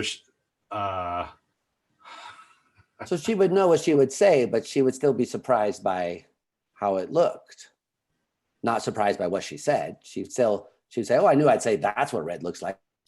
That's what fucking red looks like."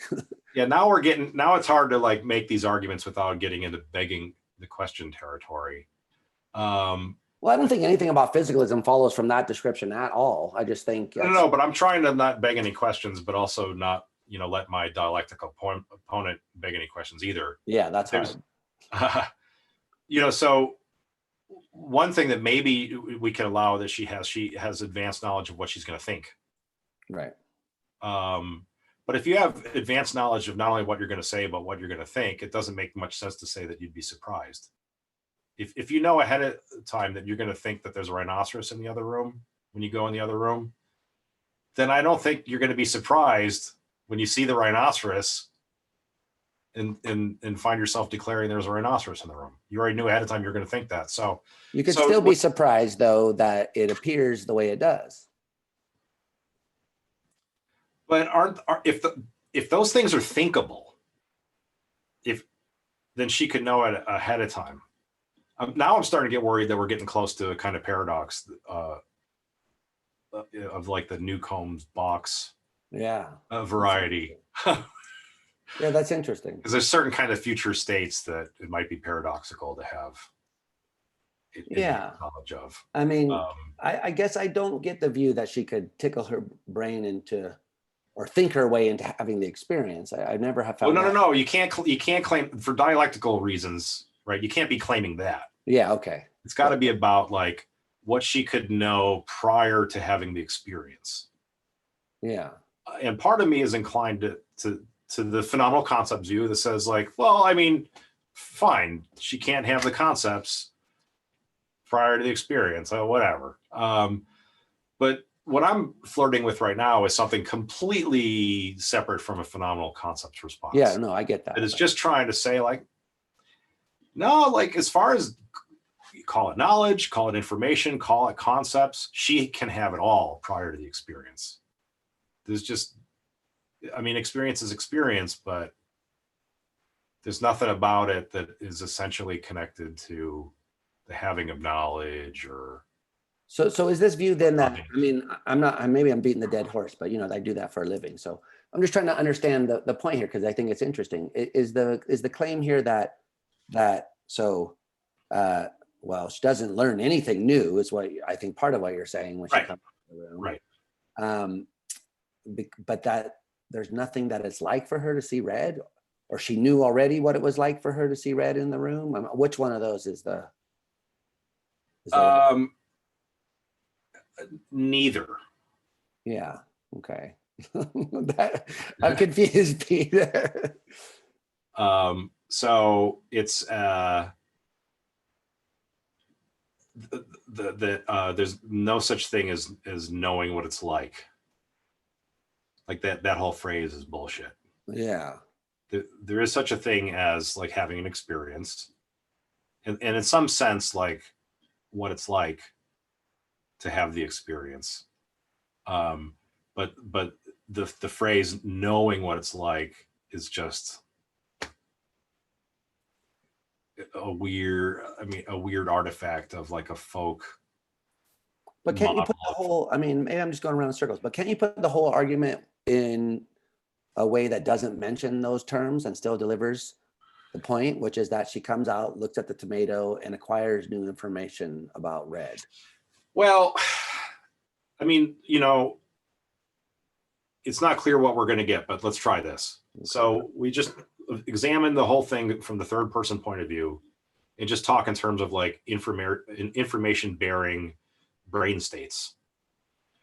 And whatever experiencing the redness of a tomato is, it's an information bearing brain state. And it has information about tomatoes. It has information about itself. And we've stipulated that she's not ever been in that state before. Right. when she's in it for the first time, is there new information in her brain?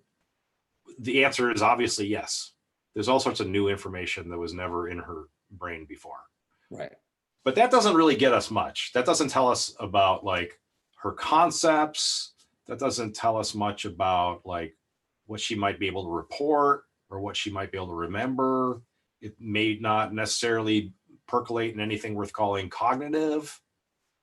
So we could tell a story strictly in terms of information, whereby it's just trivial that she would gain new information, and we would still be up in the air about anything, that's at debate in the classic philosophy of mind debates. Right. Yeah, I think this is an interesting response. I don't know if I've ever seen this response in print anywhere. Actually, is this somewhere that I could read about? Besides,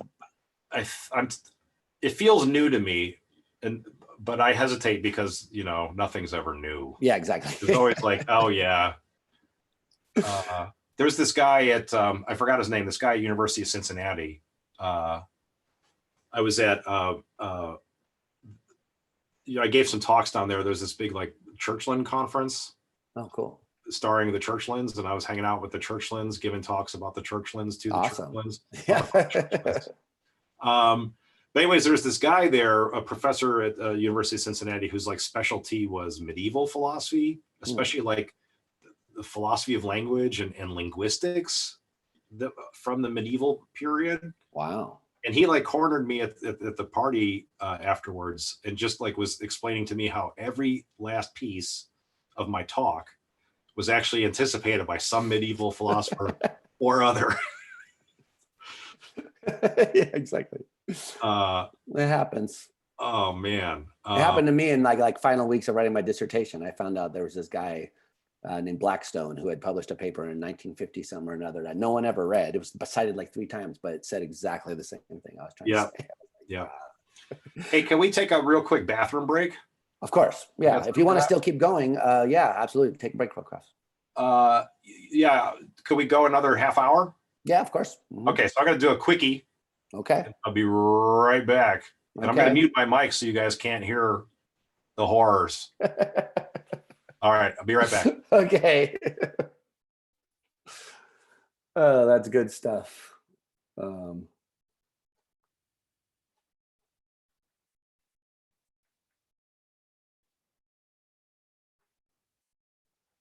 Let's see here. I guess, should I do the same thing?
You beat me.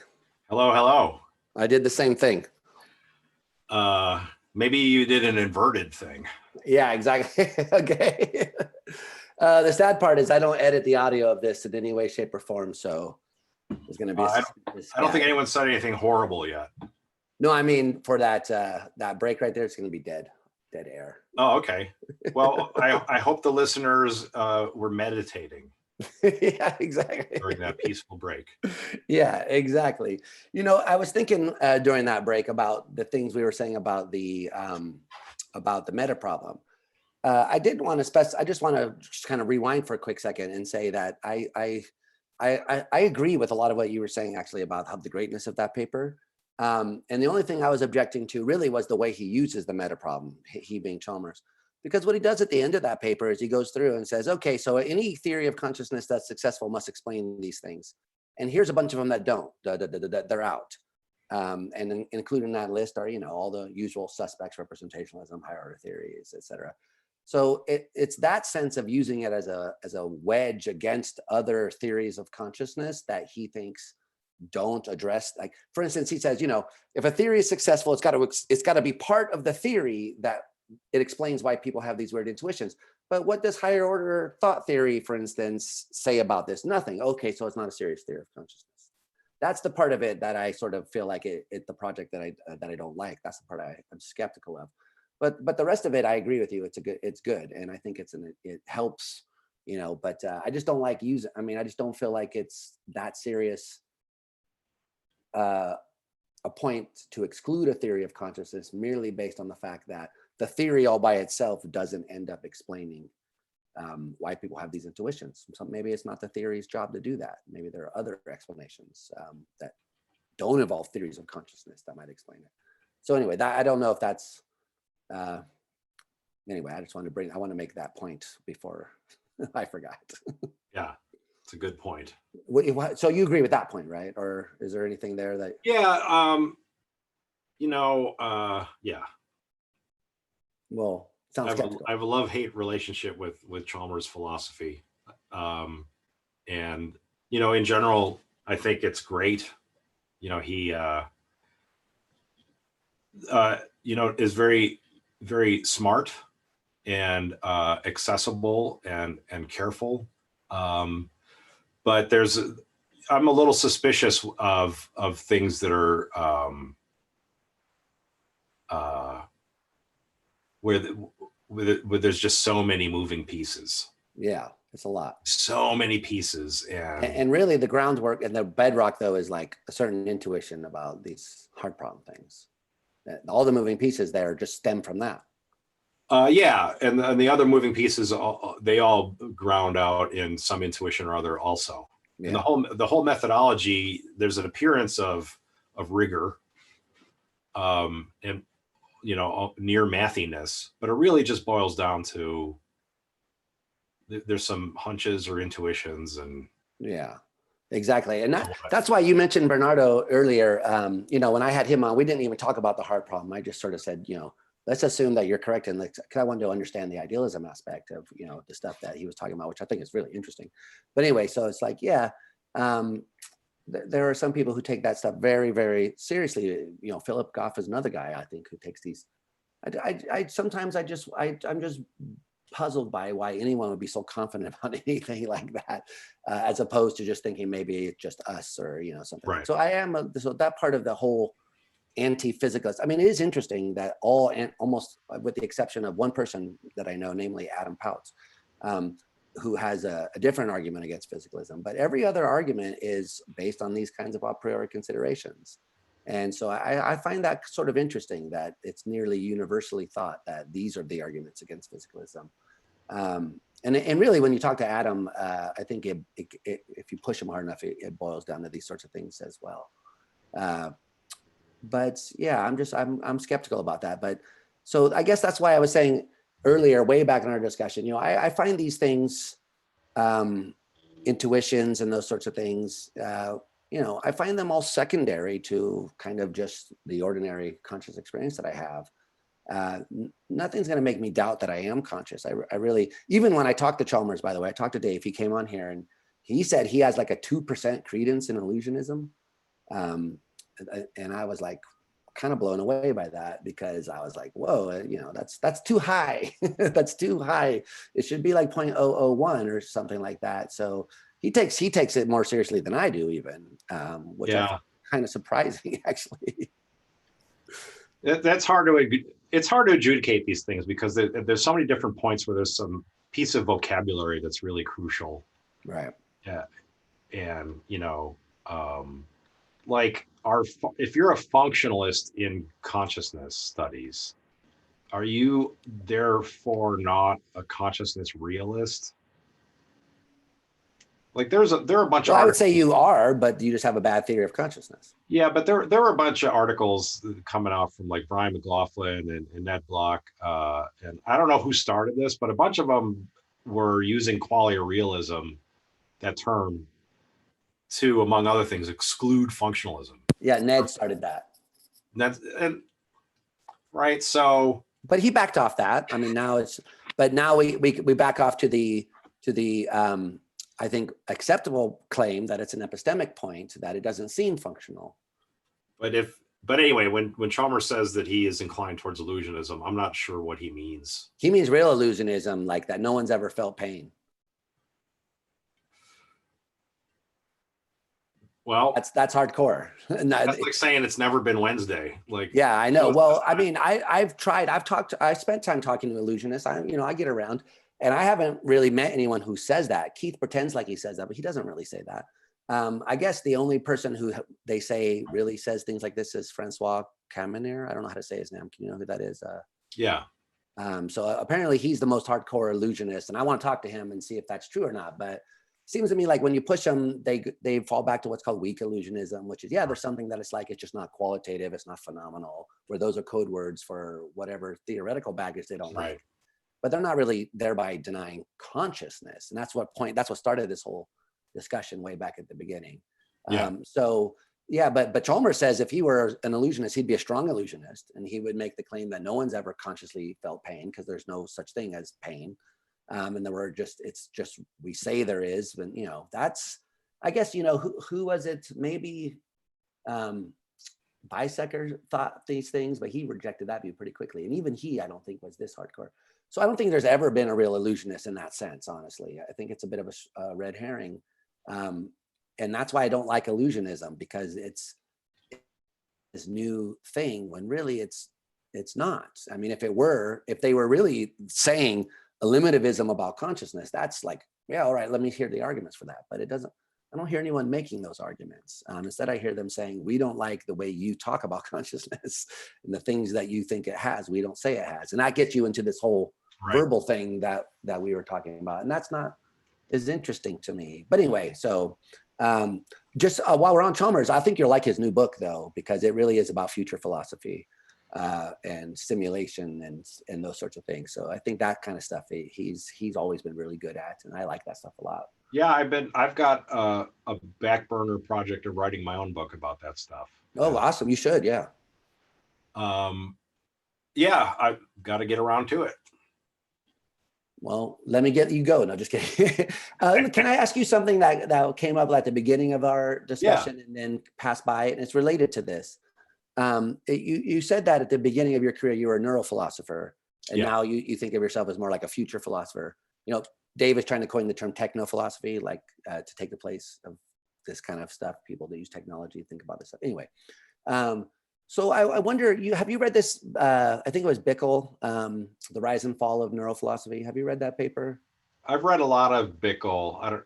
I even co-authored some stuff with Bickel. Yeah, I know. If I've read this one, though. How recent is it? It's fairly recent. I haven't read it then. I haven't read any Bickel stuff. Let me make sure it is Bickel, actually. But the basic kind of point that I took him to be making in that, hold on, I can't type. The Rise and Fall of Neurophilosophy. Oh, that's not what it's called. It's called Lessons for Experimental Philosophy from the Rise and Fall of Neurophilosophy. Oh, okay, yeah, so I was close to it. But it is by Bickel, and it looks like it came out in 2017.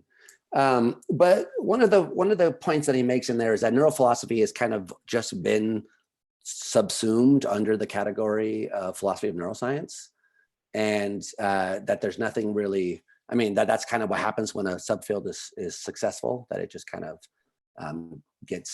becomes kind of part of the mainstream. And I'm not sure if I'm remembering everything in there to be accurately, to be honest. So I don't know how much I want to pin this on Bickel, but I do wonder what you think, and because you've moved away from the field a little bit, I do wonder if you sort of have those thoughts, or what is your thoughts are your thoughts about the state of the art of neurophilosophy? Is it still a thing? Is it still important? I think I've got a bunch of different thoughts about it. One is that it's been so successful that it's kind of become invisible. So there are people like Wayne Wu that they obviously know a lot of neuroscience and they know a lot of philosophy, and they don't really spend any time announcing that they are a neurophilosopher. Right. He wrote might be true of Colin Klein. There's a lot of people that they're just like, they're really smart people. They're working at the cutting edge of the field, and some of what they do intersects with philosophy, and some of what they do intersects with the neurosciences. And they don't, to my knowledge, don't spend much time talking about the old questions from, like 1987 Pat Churchland, where she was like going to revolutionize philosophy by bringing neuroscience into it, and that kind of, I guess the Churchlands still write that way sometimes, but that seems kind of like old fashioned. Right. So neurophilosophy has become invisible because it was so successful. And, I'm glad that there's people like that, like Colin Klein, Wayne Wu, or a few of them. That is a lot more work than I can do, like keeping up in a responsible way with the scientific literature. Right. Wow. Like, I don't have time. I don't have the time or energy for that. And, just also temperamentally, like I like science, but I never have wanted to be a scientist. Yeah. Not in any real way. I'm a sit on my ass and think about it guy. And I'm not going to glorify that and say like, well, I'm doing a priori, I'm doing the transcendental deduction or something. But I do have a certain kind of temperament that I'm interested in the sorts of problems that you could make some progress on from the armchair. And I don't think we're done with the armchair yet. Right. Even though I'm suspicious of lots of claims that are supposed to be a priori or analytic, nonetheless, I think there's something to be said for let's just have a good hard think about it. You don't have to go up and over there and look. Just slow down and think. You'll get a lot accomplished. So there's that, but also I think that there's certain flavors of like really bad neurophilosophy that I just gave me a bad taste. And like the Mallet and Feinberg stuff or other stuff? I'm not going to name names. Okay. But it's not one of my papers, I hope. It's Richard Brown character. Damn it. I knew it. So there's one kind of thing that gets done where you've got like the person has some like philosophical axes to grind, but their philosophical arguments are very thin. Right. They'll have like one or two sentences. That's the actual philosophical argument. And then they prop the whole thing up with a bunch of like scientific citations that are just cherry picked. Right. And, who knows if this stuff is going to be replicated? Like there's no serious examination of like, how solid is the science? It's just like, here's a bunch of things that agree with me. And then boom, I'm interdisciplinary. So there's a lot of that. And there's a lot of that shit. I'm sure I'm guilty of having written some of it myself. Yeah. But then there's another sort of thing that happens. And now I will name names because I don't think this is an insult in any way. But, I really admire the work of Kathleen Akins. And a lot of the stuff that she does, she'll tackle a problem that involves a really careful examination of a lot of scientific stuff. Yeah. And it's clear that she has certain philosophical views and motivations, but she doesn't really spend a lot of time citing the philosophers. Right. Like she's, so take, for example, the stuff that she did about like spectral reflectance and the visual perception of light and dark. I love that. Was for part of which was for the online consciousness conference. Yeah. Yeah, and it was in your Consciousness Inside and Out volume. Yeah, exactly. A fine volume. Thank you. Okay, so like there's this Kathleen Aiken's work that seems to me like gets zero uptake. Yeah, I know. It's sad. Like the philosophers are just like, why do we care about this? Because they don't, since she cites so few philosophers. Yeah. None of the philosophers recognize that actually there's a lot of really cool, deep stuff going on here. Even her older paper, The Critique of Pure Vision, I think is like a classic. That's not Aiken's. Oh, that's not. Who is that? No, that was Pat Churchland, Ramachandran, and I think Dana Ballard was really? one of the. Yeah, The Critique of Pure Vision had nothing to do with Aiken's. Oh shoot, I fucked that up. Sorry. She might have been an undergrad when that was published. Yeah, no, oh shit. Okay, well then, bummer. So one of Aiken's famous ones was Sensory Systems and the Aboutness of the Mental. Yeah. Philosophy. Okay. Yeah. Or what is it like to be boring and myopic? That's another one, right? Critics. Yeah. But I don't. Maybe I'm wrong, but I don't see any scientists picking up her stuff. So it's really great. And where's the uptake? Right. And so I don't intend that as a criticism of her. I'm not saying that she's wasting her time. I mean, it's good work, and maybe one day aliens will discover it and say, "Good job, humans." But it just, to see it fall on deaf ears. Yeah, it's really disheartening. So I've drifted away from neurophilosophy for those and other reasons besides. Like when I look at stuff that you have done recently with Hakwan or Joe, I'm amazed at your ability to keep up with the scientific literature. Like I don't know how or when I would do that. Yeah, 4 a.m. That's when I get up. But yeah, a lot of that is them. But certainly, there's a lot of, I have to keep up with a lot of shit to keep up with them. Yeah, absolutely. Yeah. So I for now I defer. Yeah. To the experts. But you still think neurophilosophy is a thing. It just isn't so called. Yeah. I mean, you like Wayne Wu he's a thing. Yeah, but I mean, what's the thing he's doing? Like I'm thinking of your paper with Bechtel here, the introduction or whatever, where you guys say philosophy of neuroscience is, classical problems in philosophy of science, but just in the special science of neuroscience. Neurophilosophy is using neuroscience to solve philosophical problems. And you think Wayne's doing that? Or these other persons you're thinking, like Colin and these guys?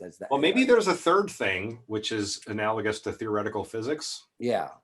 So if you look at like theoretical physics and like certain kinds of philosophy of physics, certain stuff that Tim Maudlin publishes, or who's the guy that's at Columbia? David Albert. Yeah. So Maudlin or Albert,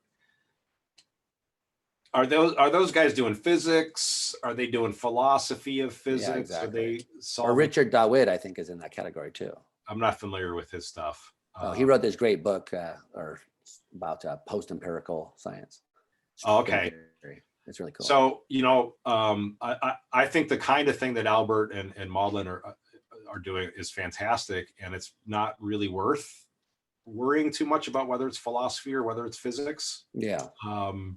And I think that there's a certain kind of people doing that.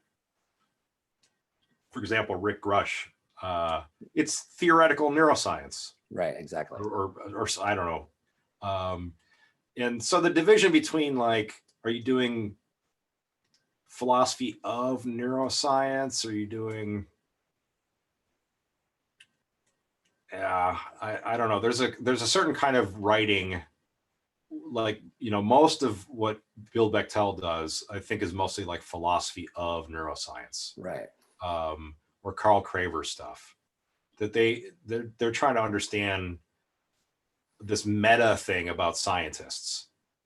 Right. Give an account of the scientists and the science, and not so much a theory of neurons or a theory of the visual system or a theory of consciousness. The stuff that I see Wayne Wu doing, or Gualtiero, things that you're doing with Hakwan and Joe. It's about brain. It's about the first order thing. So it doesn't seem to me that what you're doing is philosophy of neuroscience. Is it worth calling neurophilosophy as opposed to theoretical neuroscience? Yeah, I think of it as neuroscience of consciousness. Neurophilosophy is kind of corny. Yeah, I mean, it's kind of a corny thing. Pat Churchland coined it. I don't know if it's. Yeah, I mean, that's why I wanted to bring this up, because I remember back in the days, this was a revolutionary idea that you take empirical data and you try to think about how it could help us understand or solve philosophical problems. And so, I guess I don't see as many people doing that in the way that they did. And so it makes me wonder if, that's why I just wondered. Yeah, no, I think it's a good question. And sometimes I'm inclined to think that neurophilosophy, like described that way, is dead. It was kind of lame. Oh, no. And it deserved to die. Okay. But the sort of stuff that maybe is better called theoretical neuroscience, that's alive and well. That's like truly interdisciplinary work, some of which is being done by scientists like Bob Kentridge. Yeah, I love his stuff. Some of which is being done by, I mean, who cares what department you're in? Right. As long as you have tenure. Yeah, well, that's a good point. Yeah, exactly. Yeah. So, I mean, I agree with yours. I've always said, not always, but I think of myself as a failed neuroscientist. I certainly had aspirations of being a scientist and didn't like chopping up animals and found the work with people kind of boring. Sadly, I didn't know about fMRI back then. I feel like if I had known someone who did fMRI work, maybe I'd still be, doing that sort of stuff, because that's more interesting. But certainly, I mean, I was trained in that discipline and I talk that way, and I think I understand what they're saying. That's why, to the extent that I'm able to, I work with Joe and Hakwan, partially because I have a leg in that area. I mean, I don't have a PhD in neuroscience, but I have a master's degree in physiological psychology, and I've done experiments and worked in labs. And there was a time where I thought that I was gonna say fuck philosophy and go there. I was out, and then I had to kill my first rat, and I was like, maybe not. But so I think it makes sense to think of that kind of work as theoretical neuroscience. And there are lots of neuroscientists with no labs, not lots, but some, and so I think there's a spectrum here, and I agree with you. You can't really draw a hard line between what counts as the philosophical end of neuroscience versus the empirical end of it. What we need are people versed in both areas, which is why it's great to have people like Hakwan. He was an undergraduate philosophy major and then got corrupted into the sciences, sort of the reverse of me, and so forth. So that we need people like that who have one foot in each discipline. And that's rare. That is harder to find. So whatever you call that, I applaud that. So that stuff's good. We want more of that. But it is sort of sad also that the shock and awe of the late 80s neurophilosophy is somewhat diminished. I miss those days when it was like, damn armchair philosophers, learn some facts. But I also agree with you that there's some work to be done from the armchair. So I think you are closely associated with that neurophilosophy movement than I was, though, having come from WashU and all that. Yeah, it was part of my identity. Yeah. And then I kind of lost my love for it. And I don't want to portray it as one of disillusionment or disappointment or something like that. Although there is a little bit of that. Yeah. But I was, was thinking about like, well, what really do I enjoy in philosophy, and where are my talents best served also? Right. And I'm very interested in, a lot of science is about working out details that I find to be boring. It's important work. glad someone's going to do it. It's not, Yeah, exactly. it's not fun for me. My idea of fun is more like, I was thinking about this the other day. One of my favorite, I forgot, I think it was my teenage daughter, it kind of asked me about like how I got into philosophy, because she's a senior in high school and getting ready for college. And she was, want to know when I knew I was going to go and be a philosophy professor. And it's kind of hard to pinpoint. But one formative thing for me was in high school, my favorite book in the library was the science fiction of encyclopedia, the encyclopedia of science fiction. The science fiction of encyclopedias, that's something else. Yeah, exactly. The encyclopedia of science fiction. And it kind of mystified me, like why I was attracted to this book. Like, why aren't I just reading science fiction? Why am I reading the encyclopedia? Yeah, because you like thought experiments and weird ideas. There were like all these synopses, these like 3-sentence synopses of novels and movies. And I could digest like 20 of them in a single glance, just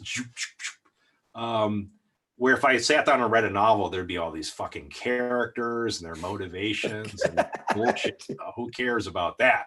I want to know about the ideas in these very broad stroke sort of ways. And so that was like a really big, that was a big influence on me. And then getting a little closer to philosophy, when I first read The Mind's Eye by Hofstadter and Dennett. Yeah. That was also high school. And so that kind of thinking that is very like broad strokes and maybe has more to do, more in common with science fiction than academic philosophy. That's very attractive to me. And in the past decade, I've thought a lot about what it would mean to get back to that, like how I could more deeply explore that in my career, since it was such a motivator for me. And so that's part of what's led me to the future philosophy or techno philosophy, because it seemed to me that there was fun to be had and maybe even useful work to be done in this kind of not so detail oriented, responsible science scholarship. Yeah. It's like kind of freewheeling, speculative stuff. So I think of, one person who's had a lot of influence on my thinking in the past, 5 years, is Scott Baker. So he's someone who's working in fiction and philosophy simultaneously. Right. And I think it's very useful. I don't agree with him on everything, but it's a very useful kind of project. Absolutely. Thinking hard about, the way I would put it, what he's on about is meaningfulness. Right. Second apocalypse, man. The second apocalypse, and what does it mean to have a meaningful existence? Right. There's the problem of nihilism that Nietzsche was wrestling with, and you could find earlier sources of it too. But Baker really puts a point on how the end is nigh. Right. Exactly. If you look at the ways in which Facebook manipulates people, and some of Scott's fiction, where he depicts this just hellish reality that's just right around the corner. Yeah, Neuropath is what did it for me. I read that. I was like, that is a fucked up book. Yeah, exactly. Exactly. Oh man. But that's the power of fiction, is it makes those things you abstractly thought about like concrete and in your face, like in a way that's different. Right. Put you there. That's right. That's Yeah. right. And and yes, yeah, that's a really really important and powerful thing. And related, I mean, sorry to be kind of rambling. No problem. But also, one thing I've been attracted to recently is this idea that from Barry Lamb, Barry, the Hi-Fi Nation guy, right? Yeah, Hi-Fi Nation. Yeah. Excellent podcast. Yeah, super awesome. Yeah, totally. And Barry's description of what he's trying to do there is to really bring narrative. Yeah, storytelling. Exactly. Yeah. And there's this quote from Hillary Putnam back, after he made his like Rortian turn, like he got full on into the Rorty Goodman internal realism and all that crap. Yeah, the internal realism thing. Yeah. He had this like the threefold thread, the braided thread or whatever. I forgot the name of the book. I don't remember it either. But there's this line in there about like how the really important parts of philosophy aren't so much about an argument, but about a picture. Right. And he didn't mean picture in the literal sense of drawing a picture, but like just setting up a kind of a view, right, and the influence that can have on you, right, that to some degree is more powerful or maybe even more important than an argument. So I've been thinking a lot about like different modes of being a philosopher aside from what I was trained to do in graduate school. And sorry, this is a rambling mess, but it's very, very interested in fiction and more speculative forms of philosophy and less. Yeah. But also, I mean, I know personally that you do this in the classroom too. You gamify a lot of stuff in your classroom. You have role playing. You make people pretend they're robots and shit. Yeah, we wrote and performed plays a couple months ago in class. Wow, that's awesome. See, I think that sort of stuff's important, and for the future of philosophy, actually, I think that's important stuff. So I'm glad you're doing it.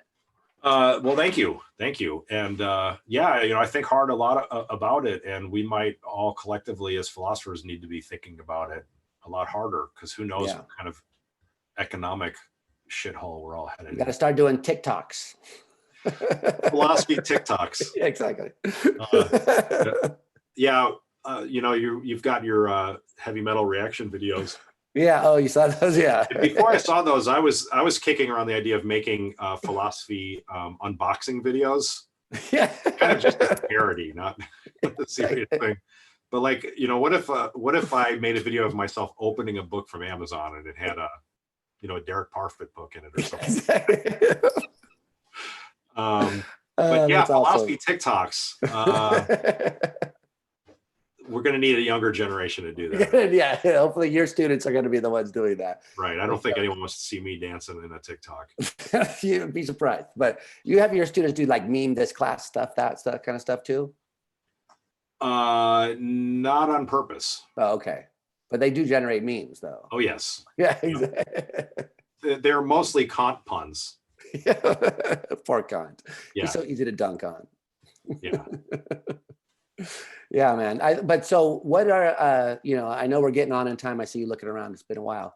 But what are you working on now? I mean, you've talked about all this future stuff, but you're talking about this book that you. So the big things right now. So I'm starting work on the second edition of This is Philosophy of Mind. And the two main new things that are going to be in there is one is going to be a chapter about the 4E approach to cognition, embodied, extended, all those E's. Invaded. So many E's. And then another chapter about future philosophy. So I got that going on. And then the other thing is to get this graphic novel project off the ground. But what would be the theme of the graphic novel? Have you thought about that? Or so the basic, I mean, it's going to be aimed at the classroom. Cool. So it would be like say 9 or 10 32-page graphic novels, each of which is dedicated to like a standard intro to philosophy topic. So like one is philosophy of mind, one would be ethics, one would be God, another one free will. Wow. And then there'd be a hopefully a version of that where they're all collected, so there'd be one big volume of the separate we issues. Need that, because the one that we have about the Nagel and the Bat, I mean, I don't think it's that great, honestly. It could be better. I don't know, which one I'm talking about? I don't think so. There is one graphic novel about consciousness and that. I know David Papineau authored a comic book, consciousness comic book. Yeah, I think that might be the one. Is it Papineau and I forgot the artist. Blakemore, Susan Blakemore, maybe, or someone like that. I forget who, but yeah, that one's out there, but I don't think it's very good, actually. Yeah, I feel the world needs a Pete Mandik philosophy graphic novel. Yeah, no, we definitely need that. So that's awesome. Those are going to be occupying me in the short term. In the long term, I don't know. Part of me wants to just write a book about consciousness and get that done with. Like, just put it down. This is what I think. Leave me alone. Done with consciousness.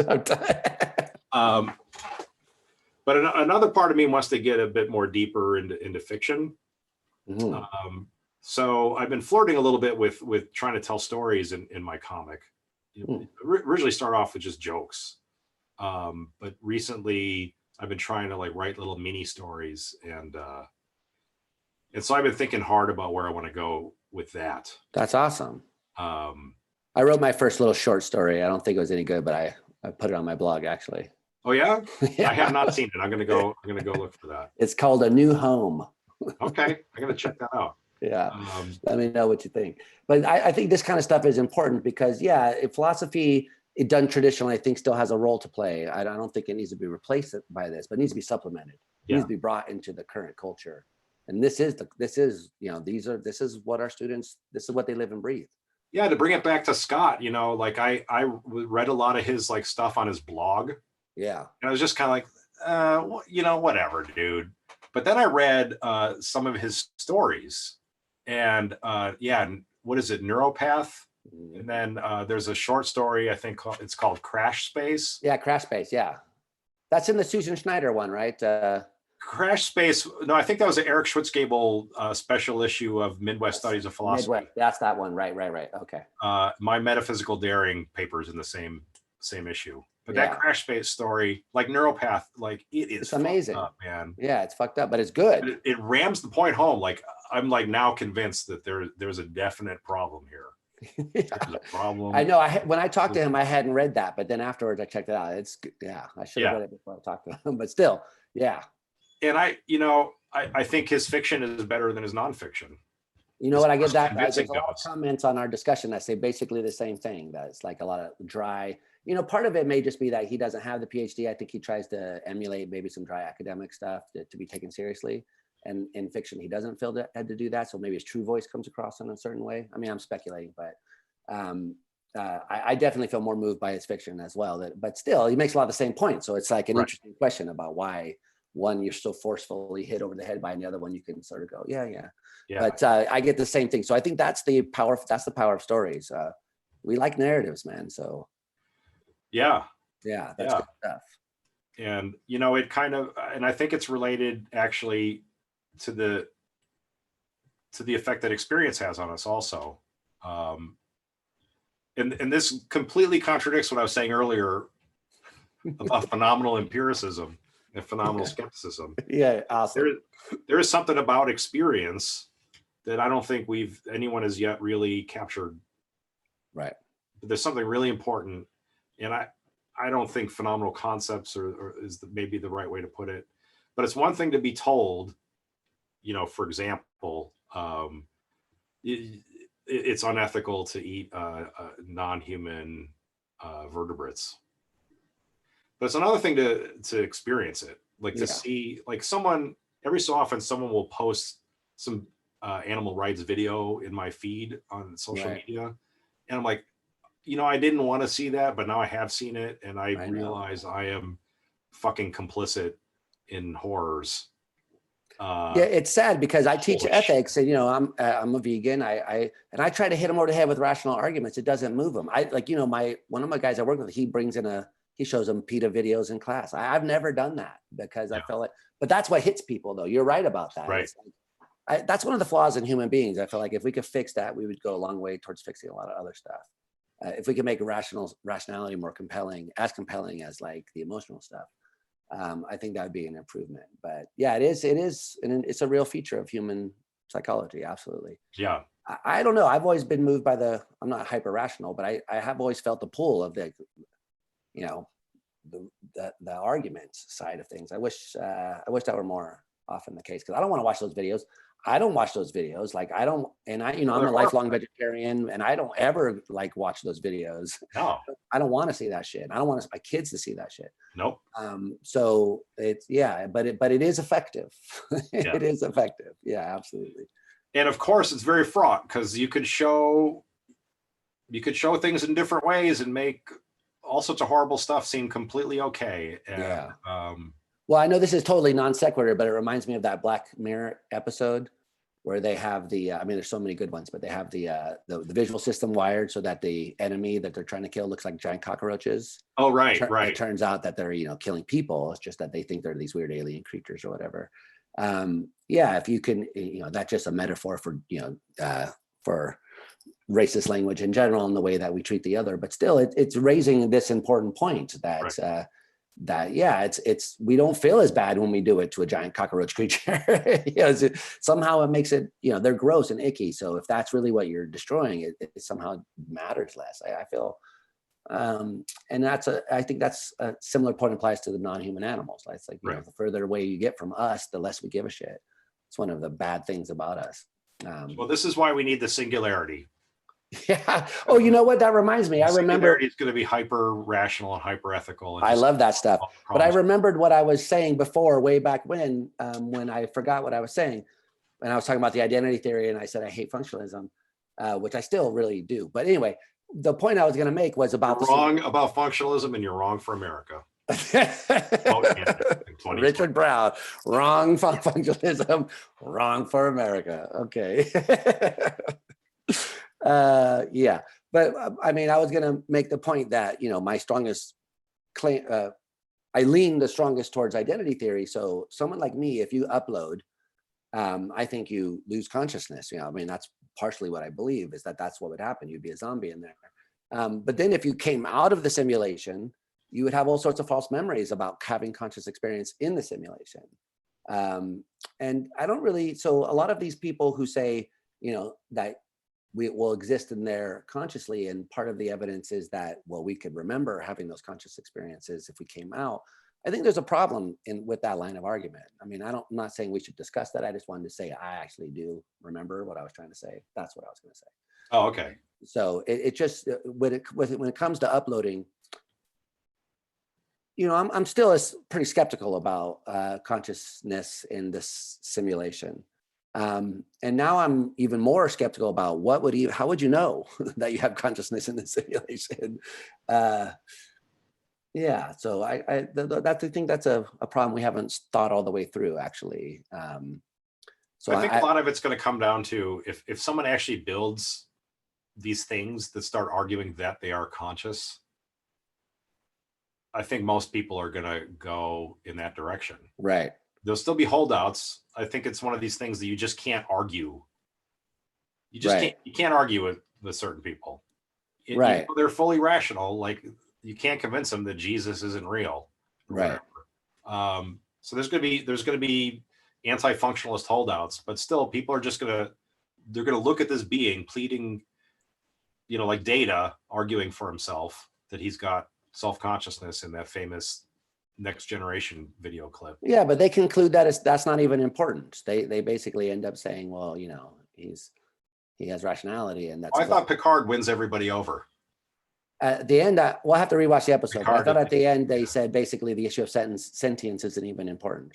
Well, I got to rewatch it then. Yeah, I got to rewatch it too, because it's been a while since I've seen it. But I agree with you. If that happened to me, I would be convinced. Like, if they have these behaviors and they say, please, what's your problem? Like I feel, I'll be like, yeah, dude, welcome to the club. There's no doubt about that. I think that will convince people, or except for the diehards, right? Right. But it's not clear that would mean functionalism is true, as opposed to that we have duplicated some important physical property. So for instance, if you like me and you think maybe it's patterns of electrical activity and there's something important about the electrical component, well, in the silicon, maybe it's the pattern of the electrical activity that matters, not the functional states. So I do think there are more layers there than simply there's a robot there for functionalism. It would have to be a radical. I mean, I don't know, if you could build them out of hydraulics or some shit, then I'd be like more leaning towards that. But I don't think you can do that. So who knows? But this is a kind of a point that Tom Polgar makes in his book Natural Minds, that it's like not clear what the physical properties are, and it's not clear about multiple realizability in this particular sense, like which things are being multiply realized and which ones aren't. Right. So I do think there's a lot of stuff still, but I'm glad that we're talking about it, and I'm glad that people like you are thinking about it and pushing people like me to think about it too. So I have so much to say, and perhaps there should just be a sequel episode. Oh yeah, yeah, many Okay. sequels. Absolutely, I know because this is already the longest episode that I've ever done. Oh my God. Which the Okay. previous record was 2.5 hours, so we've surpassed that. I guess even if you minus the pee break, we've passed that. Who was the previous record holder? I forget who it was. I have to go back and look at the times, but yeah. All right. Number one, baby. Number one. Exactly. Yeah. I know. So I should let you go, but yeah, let's do this again soon. And I'm here. I'm locked down and going nowhere. So we got time. But I do want to say it was interesting. I was thinking about this recently. It's been 10 years almost. And in August, it'll be 10 years exactly. So we saw 10 years since you and I did the philosophy TV episode that we did together. Wow. And then afterwards had our Quiet Karate Reflex Jam, which I still have the video up on my channel. But I was thinking, wow, really that was the first Consciousness Live. That was the first time I ever did any sort of live discussion about philosophy that was public and, where it wasn't edited in any way like that. And so that was all your idea. I remember you said, hey, let's do this thing. And really, the more I thought about, you got me into blogging. You're the one who told me what the fuck it was and why it was fun to do it. And so, yeah, man, you've been a leader in this area, I think, for a long time. And I just wanted to acknowledge that. Well, thank you. Yeah, I think that's that's important. And also, just on a personal note, you believed in me before I believed in myself, actually. And I just wanted to say, cool. Well, thank you. Yeah. But also, I want to say, look who's talking. What's that? Your online consciousness conferences. That was all after that, man. I wouldn't have done online consciousness if I didn't know about blogging and WordPress and those sorts of things. So, well, you have done many excellent services with your public efforts, and I think more and more this is going to be the thing that really helps save academic philosophy, which I think is in peril more than many philosophers really realize. Right. We were already in higher education in a pretty rough economic situation, and now with the pandemic, like things are going to be intense. Yeah. In my own institution, we went through a big struggle that resulted in eliminating the several departments. Wow. So we got rid of our Department of Women and Gender Studies. We lost our Department of Africana World Studies. Wow. And, there are places that they've already eliminated philosophy. Right. So, people that are thinking really hard, as you are, about like, well, how do we appeal to people? Like, what are the needs that are out there, and how can we connect with the real need people have for these sorts of conversations? Yeah. Not writing the next journal article that's gonna not be read by sit on a shelf somewhere.